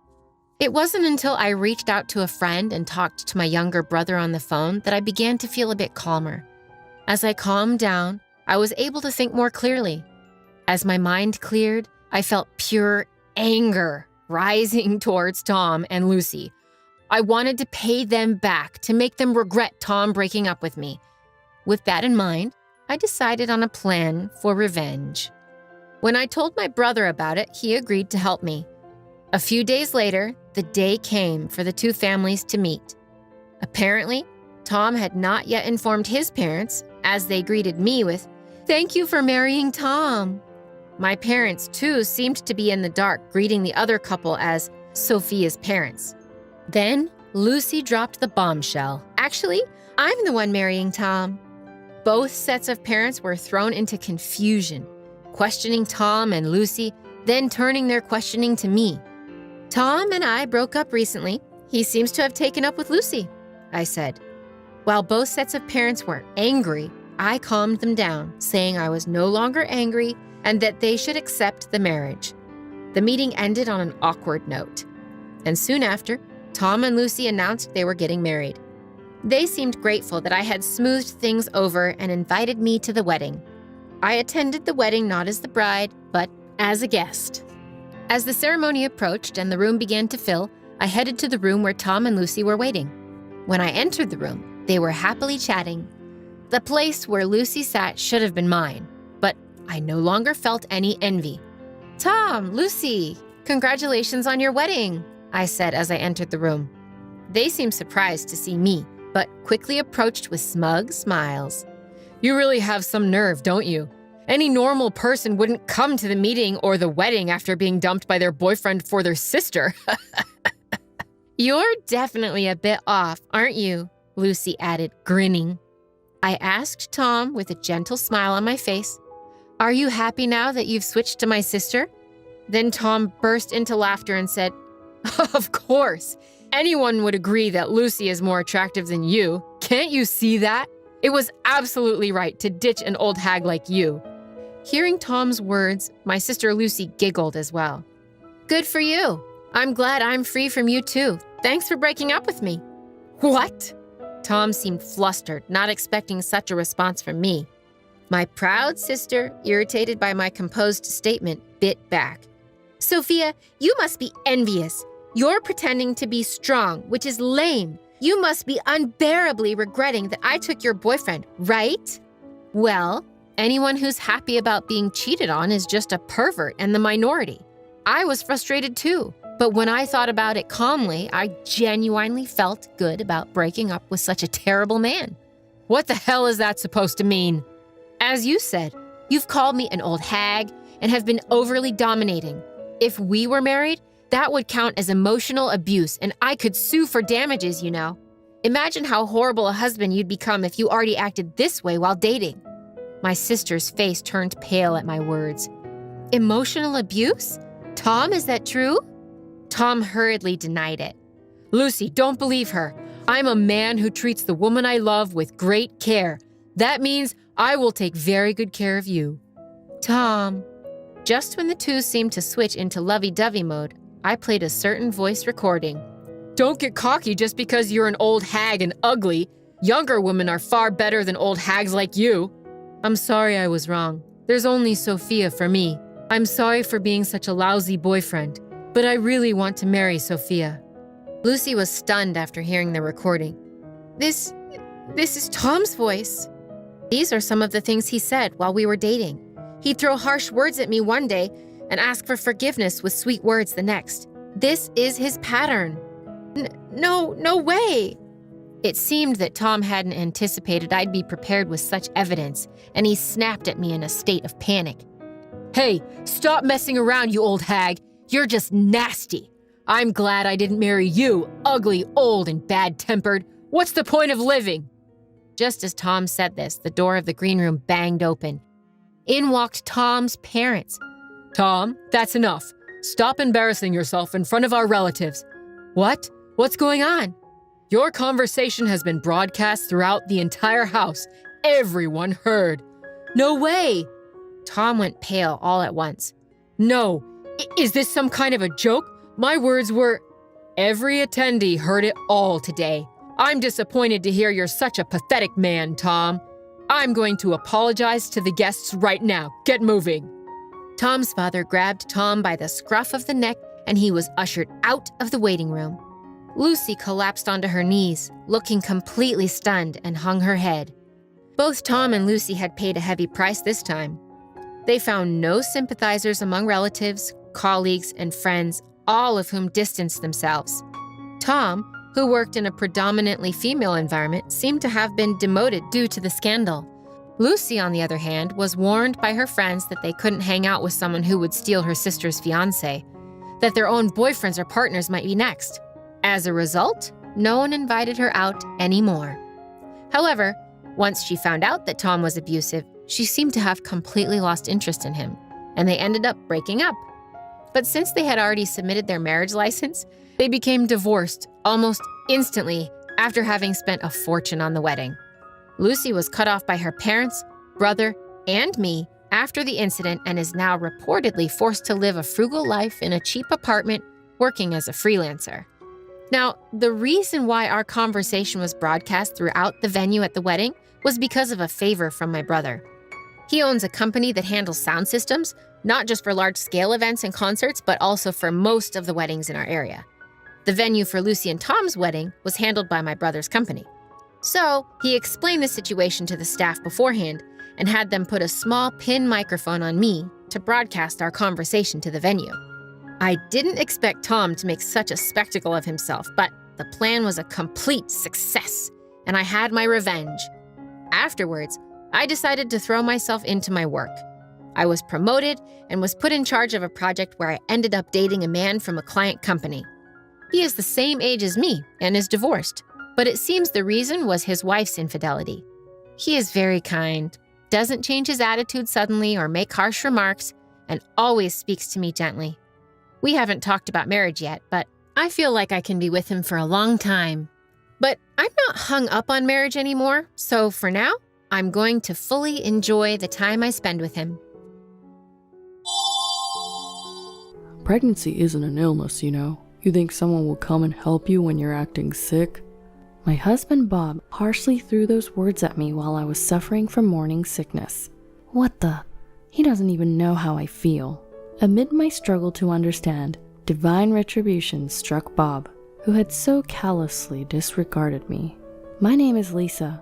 My husband Bob and I met at work and we got married. Leaving work is customary for women after getting married, but I continued to work. 3 years into our marriage, I became pregnant with our long-awaited first child. The day I found out I was pregnant, I told Bob right away. "Bob, we're going to have a baby." In response, his eyes widened. Wait, seriously? I'm going to be a dad? "I went to the doctor today. I'm 8 weeks pregnant." Whoa, seriously? I can't wait for our baby. Thank you, Lisa. He hugged me tightly and pledged. I'm going to do my best to be a good dad. A few days later, we also told our in-laws. They always said, "A child is a gift from God," and made sure not to pressure me. I wanted to share the news with them as soon as possible. Lisa, thank you. I didn't think we would meet our grandchild this soon. I'm really happy. Aren't you too, dear? Yes, indeed. It feels like a dream to see our Bob become a father. Thank you so much. My in-laws were moved to tears.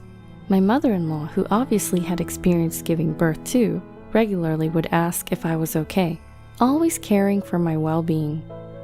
A gentle husband, wonderful in-laws. We're going to build such a happy family together. So I thought. But 2 weeks after finding out about my pregnancy, something suddenly changed in my body. Oh, I feel sick. Could this be morning sickness? I felt nauseous, whether I was awake or asleep, and the constant feeling of nausea at work made it hard to eat properly, causing my health to decline rapidly. I had decided to work up until maternity leave, but I couldn't continue working at this rate. I decided to talk to my husband. Bob, can we talk for a second? What's up? Actually, I'm having a hard time with morning sickness. I'm thinking about quitting my job instead of waiting till it's time to take maternity leave. Oh, really? Well, if that's what you've decided, why not? Huh? Yeah, thank you. I was somewhat taken aback at how easily he accepted it. Maybe he respects my feelings that much. I had already decided to quit after giving birth, so he might just see it as that happening a bit sooner. My parents live far away, and considering their poor health, I'm not planning on traveling back home to give birth. Although I'm anxious about having my first child, I'm sure I can get through it if my husband is with me. I spent my days believing this. 1 month later. It took a while to get done with the handover process, but I was able to quit my job smoothly. Now I just need to stay rested until the due date. But my health didn't improve at all. At first, I was doing as much housework as I could, but as my belly grew, it became more and more difficult. Bob, I'm sorry, can I just serve bread for breakfast starting tomorrow? When I asked my husband, he turned around with a surprised face. Huh? Why? I'm giving you money for living expenses, right? No, it's not about the budget. I'm feeling sick with morning sickness. It's really hard to get up in the morning. I'll buy the bread. Feel free to make whatever else you like. You mean you want me to prepare my own breakfast? Huh? So you want to sleep in while I prepare my own breakfast and head to work? No, I didn't mean it like that. Whoa, unbelievable. Here I am, working my tail off every day for you, Lisa.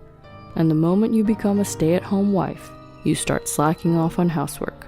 Must be nice. With that, my husband left the living room. Why? Why would he say something like that?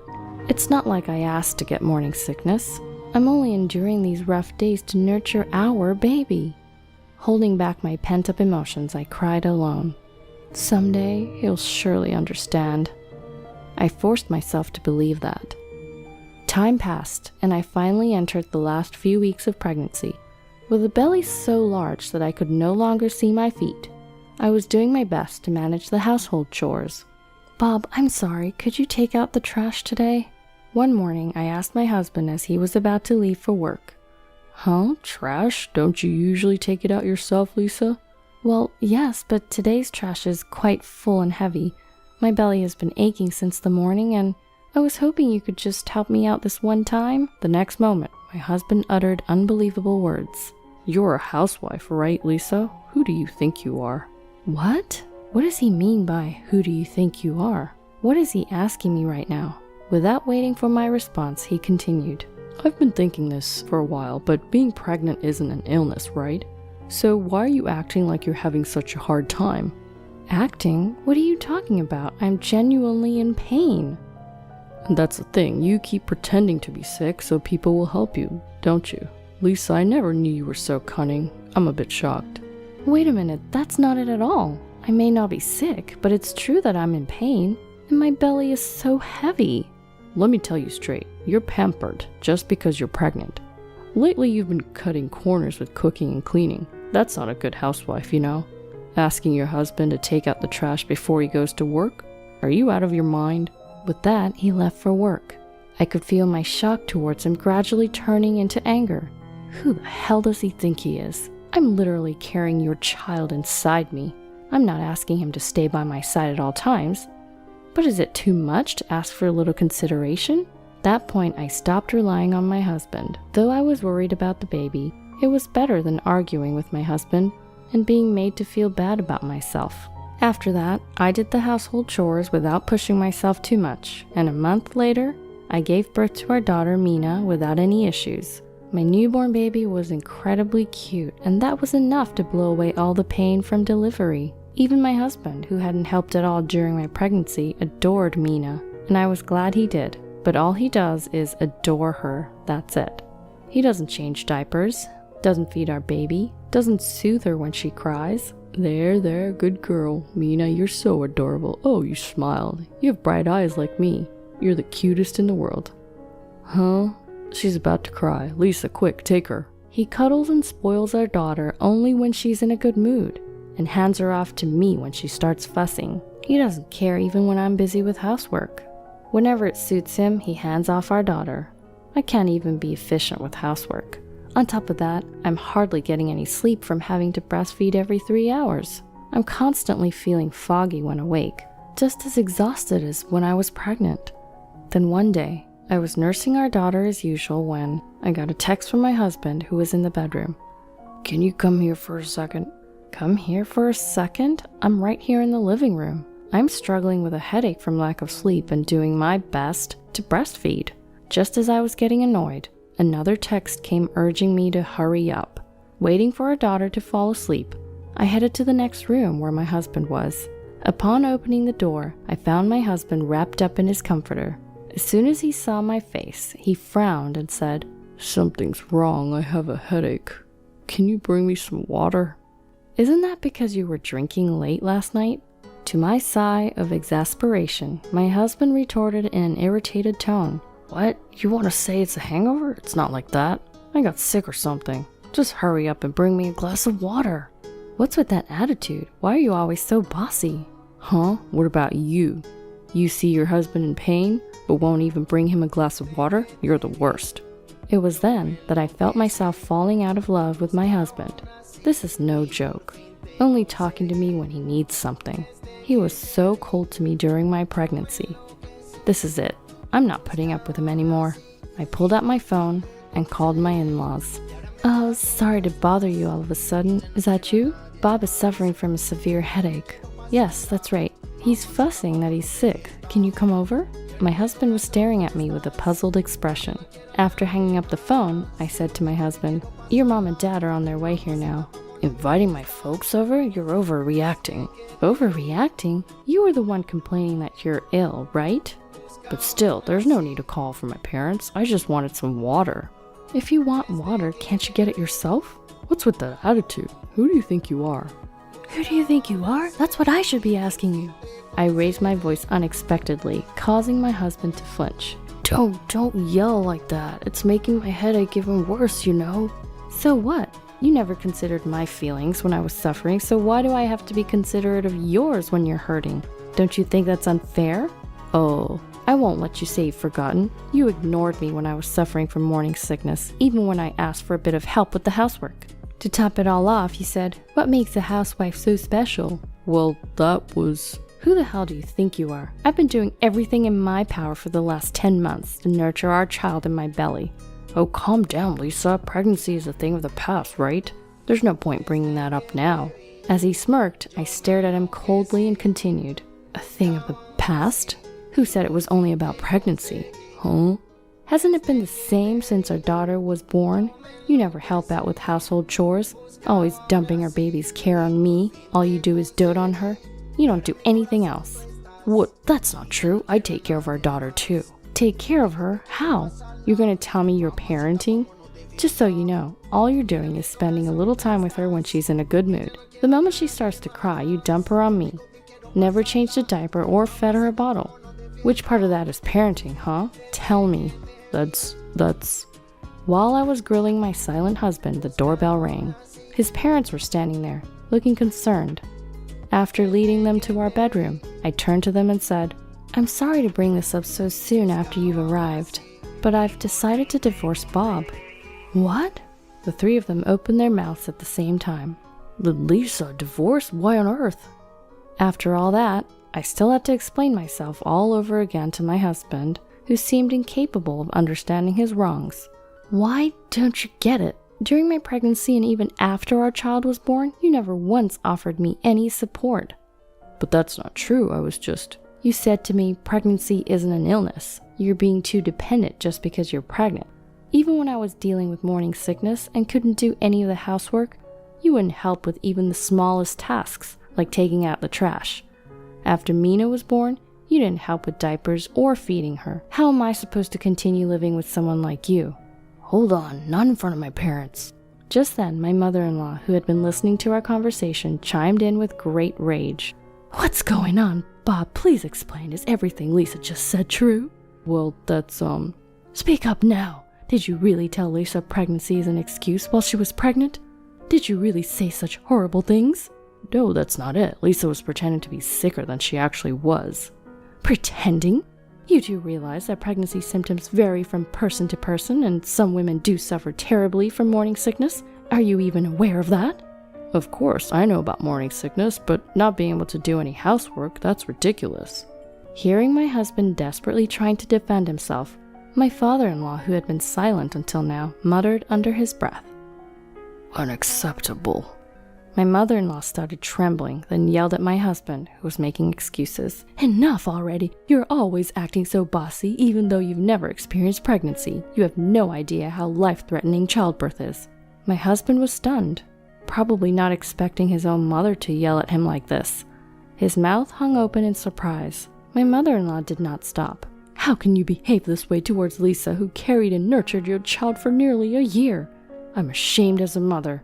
Despite having such a beautiful daughter, you haven't even once changed a diaper or fed her. You've failed as a father." Mom, hang on. I won't wait. You've made Lisa wait all this time, haven't you? If Lisa wants a divorce, then the least you can do is listen to her for once. You foolish son. With that final blow from his mother, my husband was defeated. I went and got the divorce papers and made my husband sign them in front of my in-laws. And so my marriage life came to an end.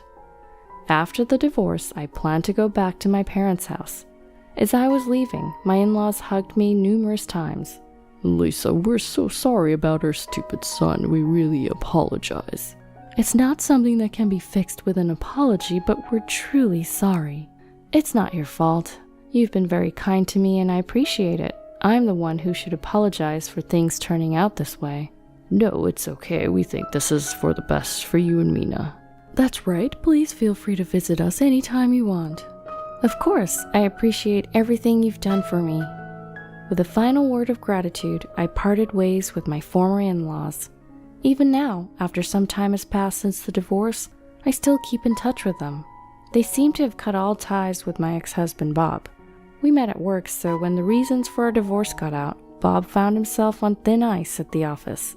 "Did you hear about Bob? His wife left him because he didn't help out with their baby at all. Even before that, he didn't do anything when she was pregnant, despite his claims of being a modern hands-on dad."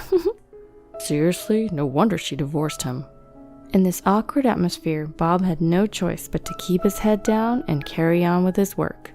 After all, he has no other option.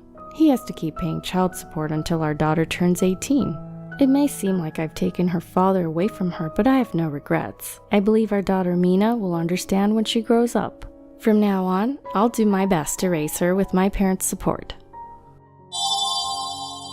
My mother and my ex-husband showed up at the funeral of my precious father. I sarcastically said to them, "Nice of you to show up after all you've done such a thing." But they seemed not to mind it at all. This is my father's funeral. Their presence is a given. I couldn't stop laughing at my mother's comment. "I came here for inheritance." Sorry, but there won't be any inheritance for you. My name is Lila, a 32-year-old office worker. I have been married to my husband Kevin for 2 years now. We met several times as business contacts and gradually got closer and started dating. However, I was hesitant to date him at first because he was 6 years younger than me. When I asked him, "Are you okay with an old lady like me being your girlfriend?" he looked straight into my eyes and said, "I don't care about age. I like you, Lila." I was taken aback by his unashamed confession and fell for him.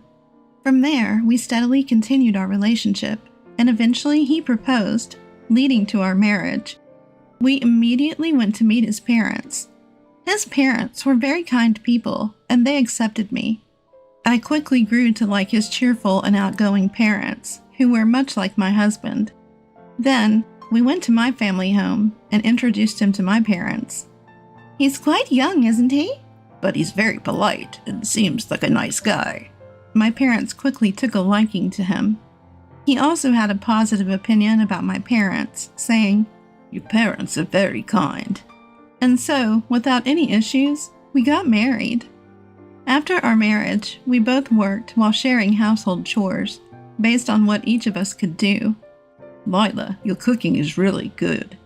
Really? I'm glad. This is a recipe my mother taught me. No, actually, I studied it myself. My mother didn't cook much. I guess she was very particular about salads and oils, though. Oh, is that so? She's health conscious then. Well, she used to be a model. Really? Oh, didn't I tell you? From around high school until she was 19, she worked as a teenage model. She got pregnant at 19 and married my father, and quit her modeling job once. But she went back there for about 10 years after I started elementary school. I didn't know. I thought she was very beautiful, but it makes sense if she was a model. Next time you should tell her directly. I think she would be really happy.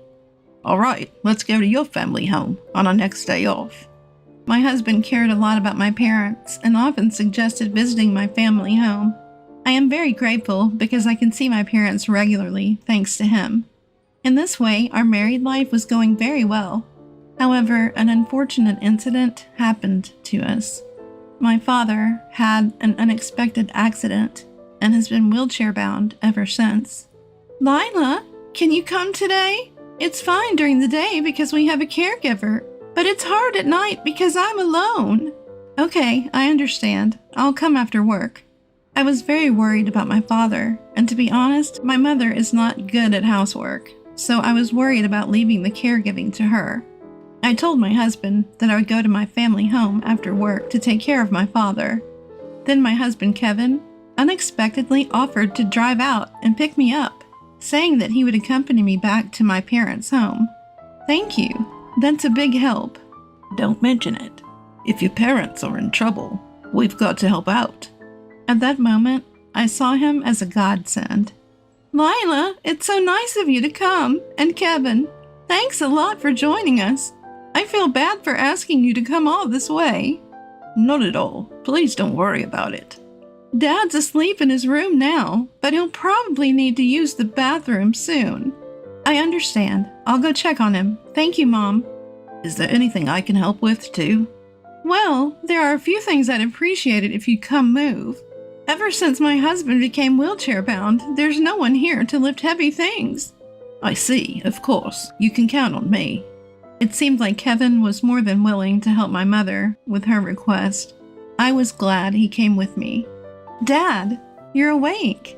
Lila, thank you for coming. I woke up because I heard your voices. I see. Do you need to go to the bathroom? I can help you get there. I might take you up on that. I feel awful for putting you through this. What are you saying? Thanks to you, Dad, I was able to attend college. Now it's my turn to pay it forward. Thank you. After caring for my father, Kevin and I went back to our home. When we arrived, Kevin had a suggestion. How about we move in with your parents? What? Honestly, it must be tough for just your mom and dad to live alone in their current situation. But are you okay with that, Kevin? It's not your parents, and you might feel uncomfortable. Not at all. Your parents are genuinely kind, so I'm totally fine living with them. Kevin, I was truly grateful for his proposal. Honestly, I was thinking the same. My mom and dad have a 15-year age gap. My dad was a business owner, and he met my mom at a high-class party. There, my dad was smitten at first sight with my mom's beauty, and they started dating. They decided to get married when they found out that my mom was pregnant. My mom was not good at housework, so my maternal grandmother used to come over to clean and cook. In fact, I remember my grandmother cooking when I was a child. My mother had a unique perspective that as long as she remained beautiful, she didn't have to do anything else. So she didn't do any housework at all. I learned to do housework and cook when I went to college and started living alone. But my mom is helpless. She can't take care of my dad on her own. So I wanted to be by my dad's side and support him if I could. There's another reason why I want to live with him. What's that? The truth is, I'm pregnant. Really? Yes. Seriously? Am I going to be a father? That's right. In that case, it's all the more reason for us to live with your parents. I agree. I'll contact my mom right away. When I told my mother that I was going to live with them, she agreed, saying, "That would be great help." Hence, my husband Kevin and I moved to my childhood home and began our life together there. This opportunity also allowed me to become a full-time homemaker. While caring for my father at home, I successfully proceeded with my pregnancy preparations. My mother would take me to the hospital when needed, and even though I couldn't cook, she would buy the food we ordered from the supermarket. This was really helpful to me, and it was a huge relief to live at home where I rarely had to be alone. Kevin also seemed to communicate well with both my parents. He would express concern for my father's health and would engage in enjoyable conversations with my mother. Seeing this, I truly felt blessed to be married to him. Kevin, could you accompany me for shopping? I heard that a supermarket a bit far from here has cheaper ingredients today, so I was thinking if we could take the car, my mother asked. Of course, I'd be happy to. Just leave it to me, Kevin replied. The relationship between my husband and mother is like that of a true mother and son, and they often go shopping together on weekends. As my pregnancy progressed and it became more difficult for me to go outside, I was truly grateful that Kevin and my mother were always willing to do the shopping. Time passed, and I successfully gave birth. It was a healthy baby boy. The family rejoiced at my safe delivery and commended me. Now that a boy was born, he could potentially take over my father's business in the future. I believed that our family life would become even more lively and fun. However, I encountered an unbelievable scene. This happened on the day I was about to take my son shopping. I wanted to buy baby supplies, but the store I was aiming for was far from home, so I decided to drive. Thinking it would be quicker to buy the items myself rather than having Kevin mistakenly purchase the wrong ones, I asked him to take care of my father while I went shopping. I got into the car and drove for about 10 minutes when I realized that I had forgotten to bring my wallet. I hurriedly turned around and drove home. As I was about to go to my room on the second floor to get my wallet, I heard a strange noise coming from my mother's room. Our house was designed such that my father, who was wheelchair-bound, lived on the second floor, while Kevin, my mother, and I had rooms on the second floor. I didn't see Kevin or my mother in the living room on the first floor. I had a terrible feeling. Quietly, I approached my mother's room. I could hear a creaking noise and heavy breathing. I can hear this loud and clear. Quickly, I set my phone to video recording mode and flung open the door. "What the hell are you doing?" I asked.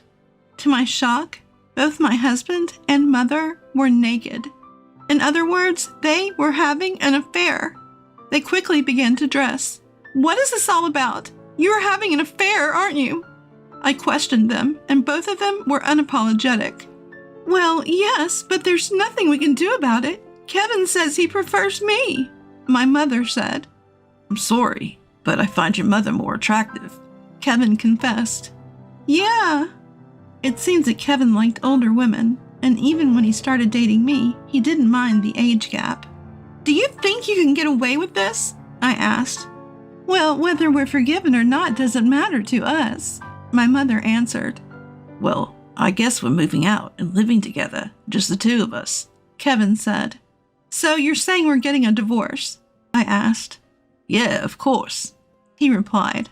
"All right then, I'll get the divorce papers ready right away." To my own surprise, I found myself carrying on the conversation with an unexpected calmness.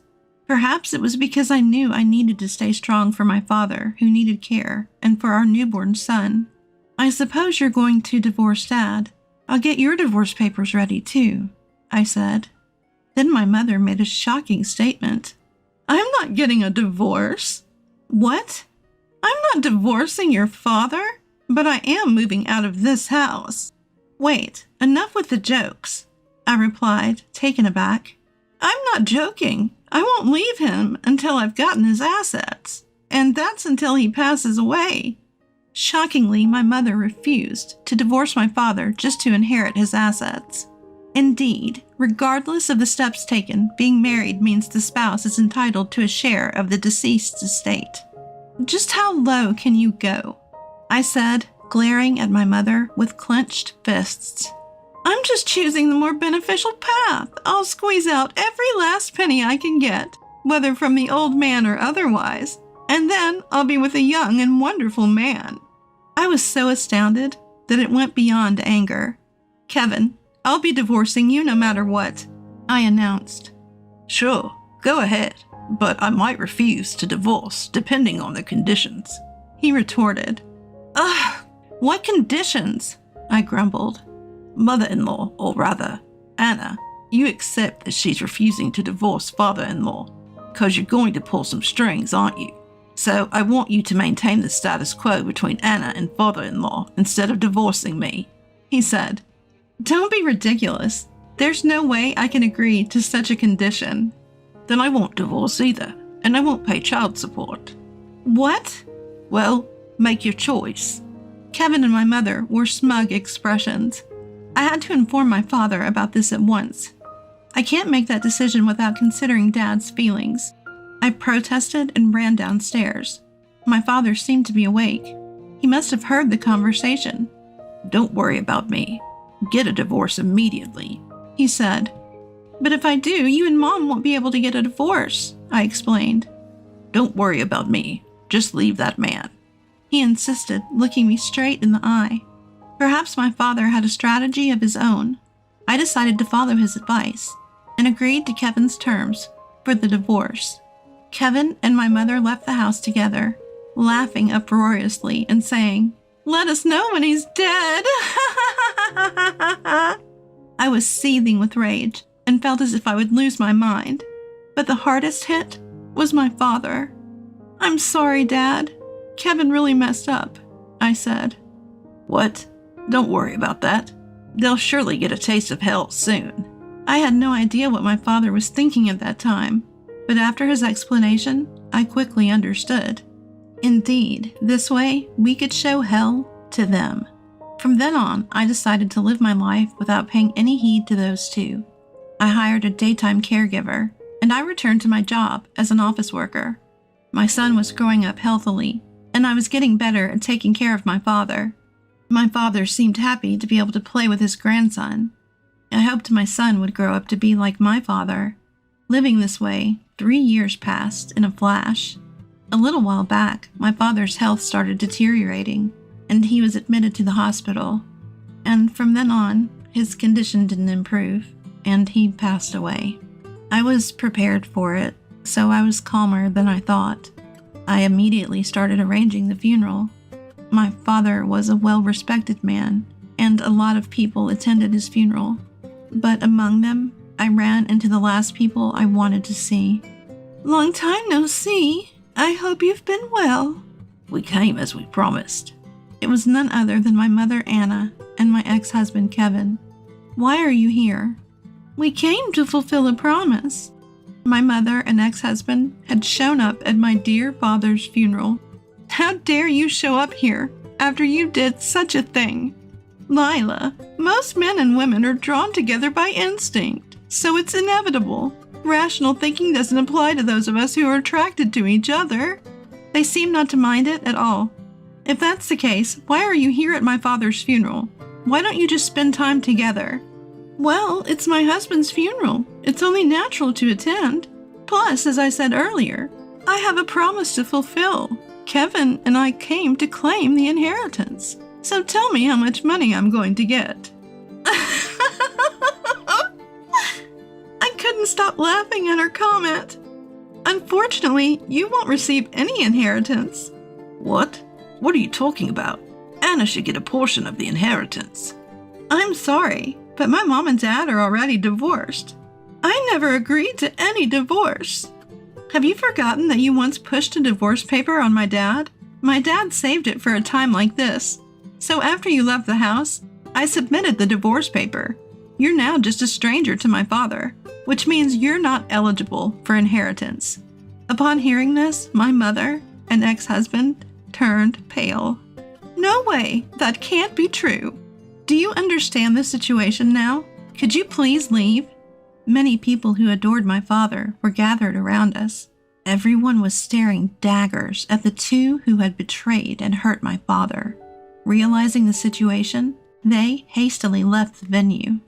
I heard that the two had been living a luxurious lifestyle that didn't match Kevin's income. It seemed like they had even spent all of my mother's savings and started incurring debt, saying they were at their limit. That's when they learned about my father's death. They thought they could use the inheritance to repay their debts, but their plans fell through as they didn't receive anything.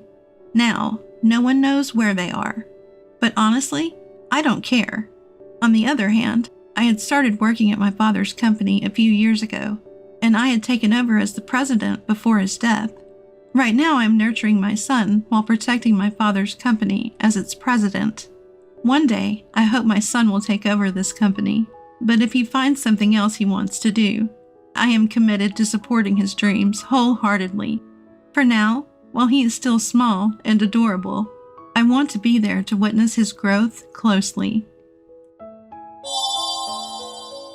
Starting today, this is our place. Strangers can scram. Whoa, hold on a minute. What's going on with both of you?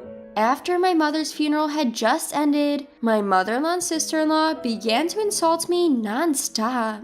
My husband intervened, but the two of them showed no signs of slowing down. You're being tricked. Maybe you've been brainwashed or something? Haha. That's right. It's all because your mom spoiled you. She's the one who raised you to be this way. Your mom's to blame. When my sister-in-law and mother-in-law badmouthed my mother, my anger exploded. I can tolerate them speaking ill of me, but I absolutely will not tolerate them speaking ill of my deceased mother. My name is Kathy, 35 years old. I met my husband David, who is a year older than me, at work, and we got married 5 years ago. I used to live with my mother and husband. Reflecting back, a lot has happened in these past 5 years. 5 years ago, I was working at the real estate company my father owned. I've always been interested in the flow of people and money, so I studied economics in college and applied that knowledge to my work. However, there were those who saw my success as a result of my own ability, and those who thought it was due to my parents' influence. For example, when I heard people talking about me, they often referred to me as the boss's daughter, rather than by my name.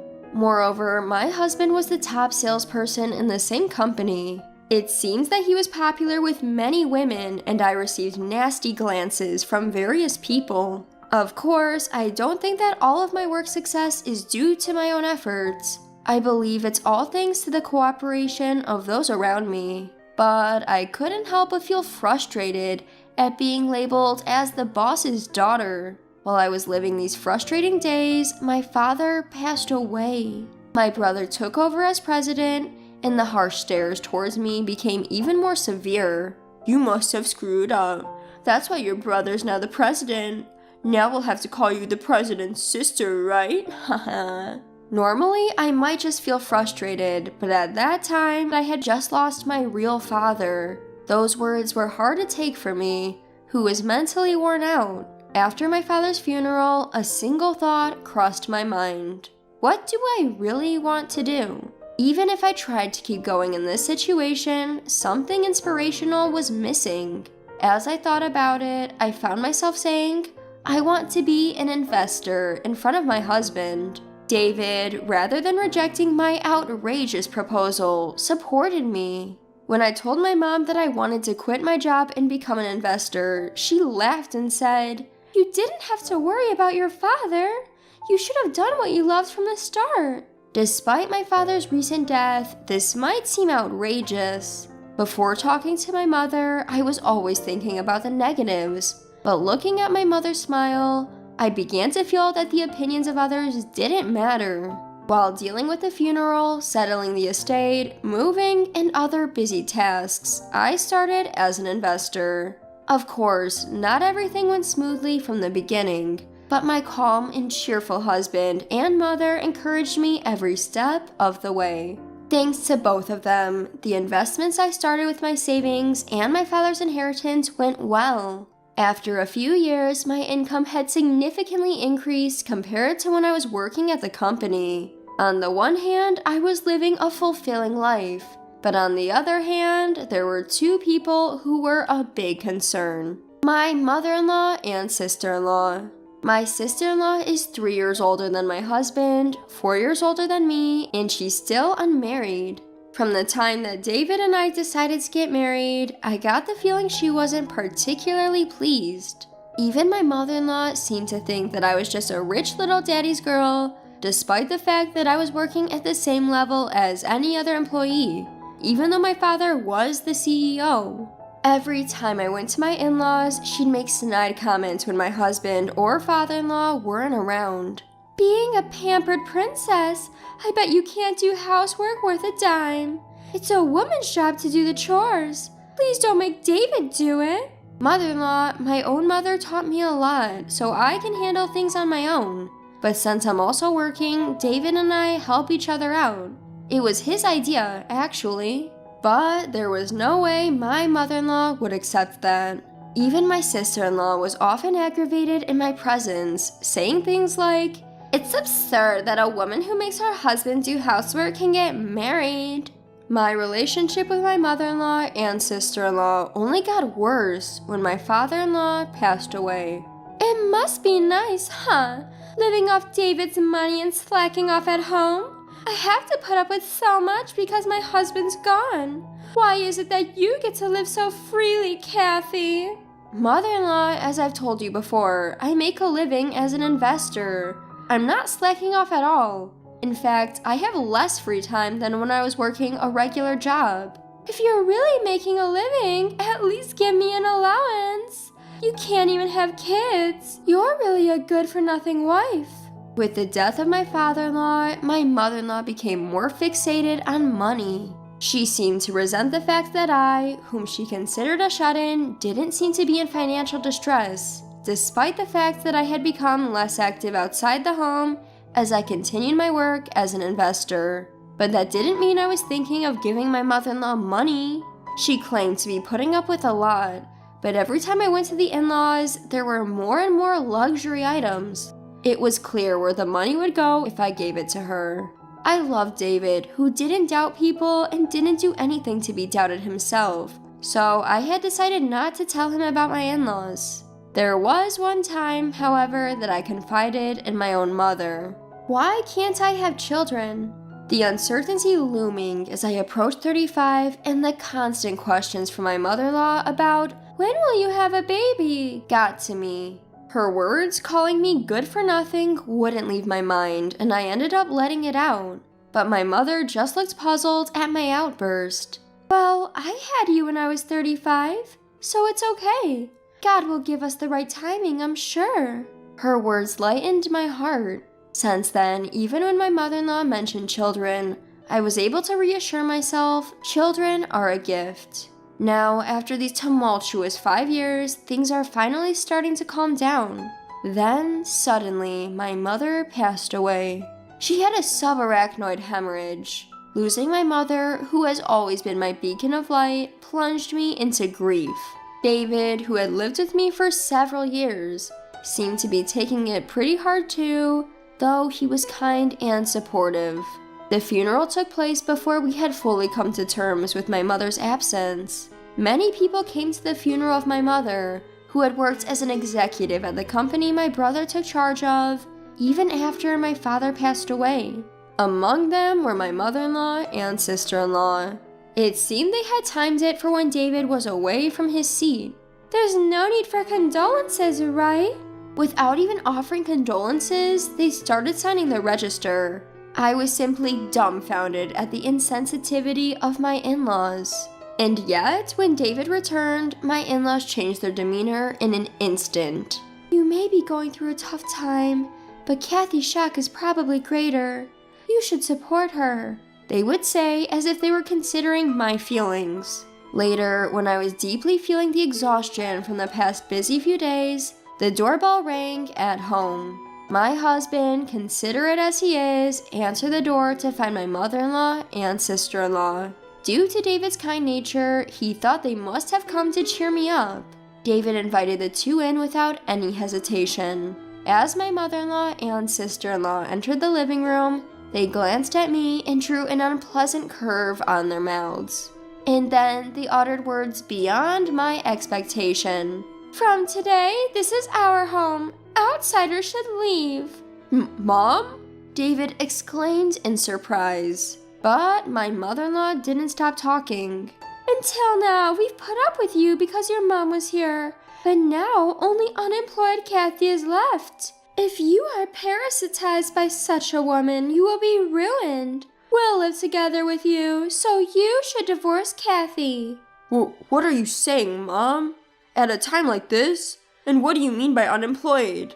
I've told you many times that Kathy is an investor. When you say investor, it sounds like she has a proper job. But essentially, isn't she just playing around, buying and selling stocks? I wonder how such a woman can be a wife. You can find a much better wife. Hold on a minute. What do you mean by bad-mouthing Kathy? What do you two intend to say? Kathy earns her own money. Don't call it playing around. You're being fooled. You've been together with Kathy's mother all the time. Haven't you been brainwashed? Haha. That's right. Kathy has become like this because her mom spoiled her. I understand why David wants to defend Kathy. After all, it's her mom's fault for raising Kathy like this. When my sister-in-law and mother-in-law badmouthed my mom, my anger, which had been lethargic until a moment ago, exploded. I can bear with them badmouthing me, but I will never tolerate them badmouthing my mom. Stop speaking ill of my deceased mother. I expressed my anger to its full extent and glared at my mother-in-law and sister-in-law. However, both of them were grinning, showing no signs of fear. Okay, I get it. You don't like us speaking ill of your mom, huh? Haha. Now that the mom who has always sided with you and let you be a shut-in is gone, it must be hard for you to hear the truth. I looked down to see my clenched fist trembling. In order to suppress my own outburst, I took a deep breath. And just as I was about to retort, David, not me, was the one who spoke first. Enough is enough, Mom. Don't speak ill of Kathy or my mother-in-law. Kathy is not a shut-in. She's a bona fide investor. My mother-in-law and I have been cheering for Kathy's efforts all along. If Kathy was just playing around, neither my mother-in-law nor I would have allowed it. Even my mother-in-law and sister-in-law, and certainly I, couldn't hide our surprise at the usually calm David's low voice. As for my mother-in-law, she seemed unable to digest the situation and began to hastily make excuses. Don't be so angry. Even so, the life Kathy led so far was possible because of your earnings, right? Didn't you let her live a privileged life to the point of buying such a high-rise condo? Poor David. If you live with us, we'll do all the housework. Just give us a small allowance, that's all we need. The rest is... Don't you know, Mom? David interrupted my mother-in-law's words, speaking in a flustered voice. This apartment is Kathy's. What? At David's words, my mother-in-law let out an absurd cry. Unable to hide her surprise, she started to fact-check with her eyes wide open. This apartment is Kathy's? Didn't you buy it? When did I ever say that? This apartment is a legacy from my father-in-law, and Kathy got it. That's why the title, of course, is Kathy's. Plus, we split the living expenses evenly. I don't know what you guys are thinking, but Kathy earns more than I do. What? Not only my mother-in-law, but even my sister-in-law were surprised by David's confession. No wonder. They couldn't have imagined that I was earning more than David. My mother-in-law lost her momentum at David's words and became like a corpse. Taking over for my defeated mother-in-law, my sister-in-law opened her mouth. That can't be. Investors make that much. Making more money than working for a company just by buying and selling as an individual? I don't know about other investors. It might just be that Kathy has a good sense for it. But facts are facts. And yet, how dare you belittle my precious wife? This is our home? Don't kid me. Both of you, get out now. At David's words, my sister-in-law began to panic. What? Wait a minute. We sold our house thinking we could live here from today. What? Now it was my turn, along with my husband, to let out a cry of surprise. You sold our house? Why all of a sudden? At least you could have consulted with me. We thought we could live here. Besides, we didn't have money. I quit my job thinking you would support me. So if you don't let us live here, we'll be in trouble. Hey, Mom, say something. While looking at David with pleading eyes, my sister-in-law shook her mother, who had become like a corpse. However, perhaps the shock was too great, and my mother-in-law was in a daze. My sister-in-law, who had lost her confidence, clung to me this time. Hey, Kathy, I'm sorry. I apologize. Please persuade David for me. We can't survive like this.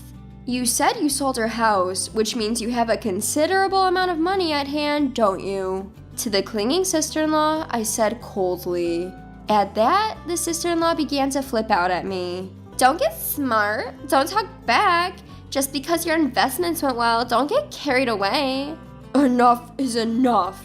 David raised his voice, which echoed far more than the sister-in-law's scream. Towards the sister-in-law, who closed her mouth at that voice, David directed a sharp gaze. Forget about the house. I won't even ask for my share, so just get out of here right now.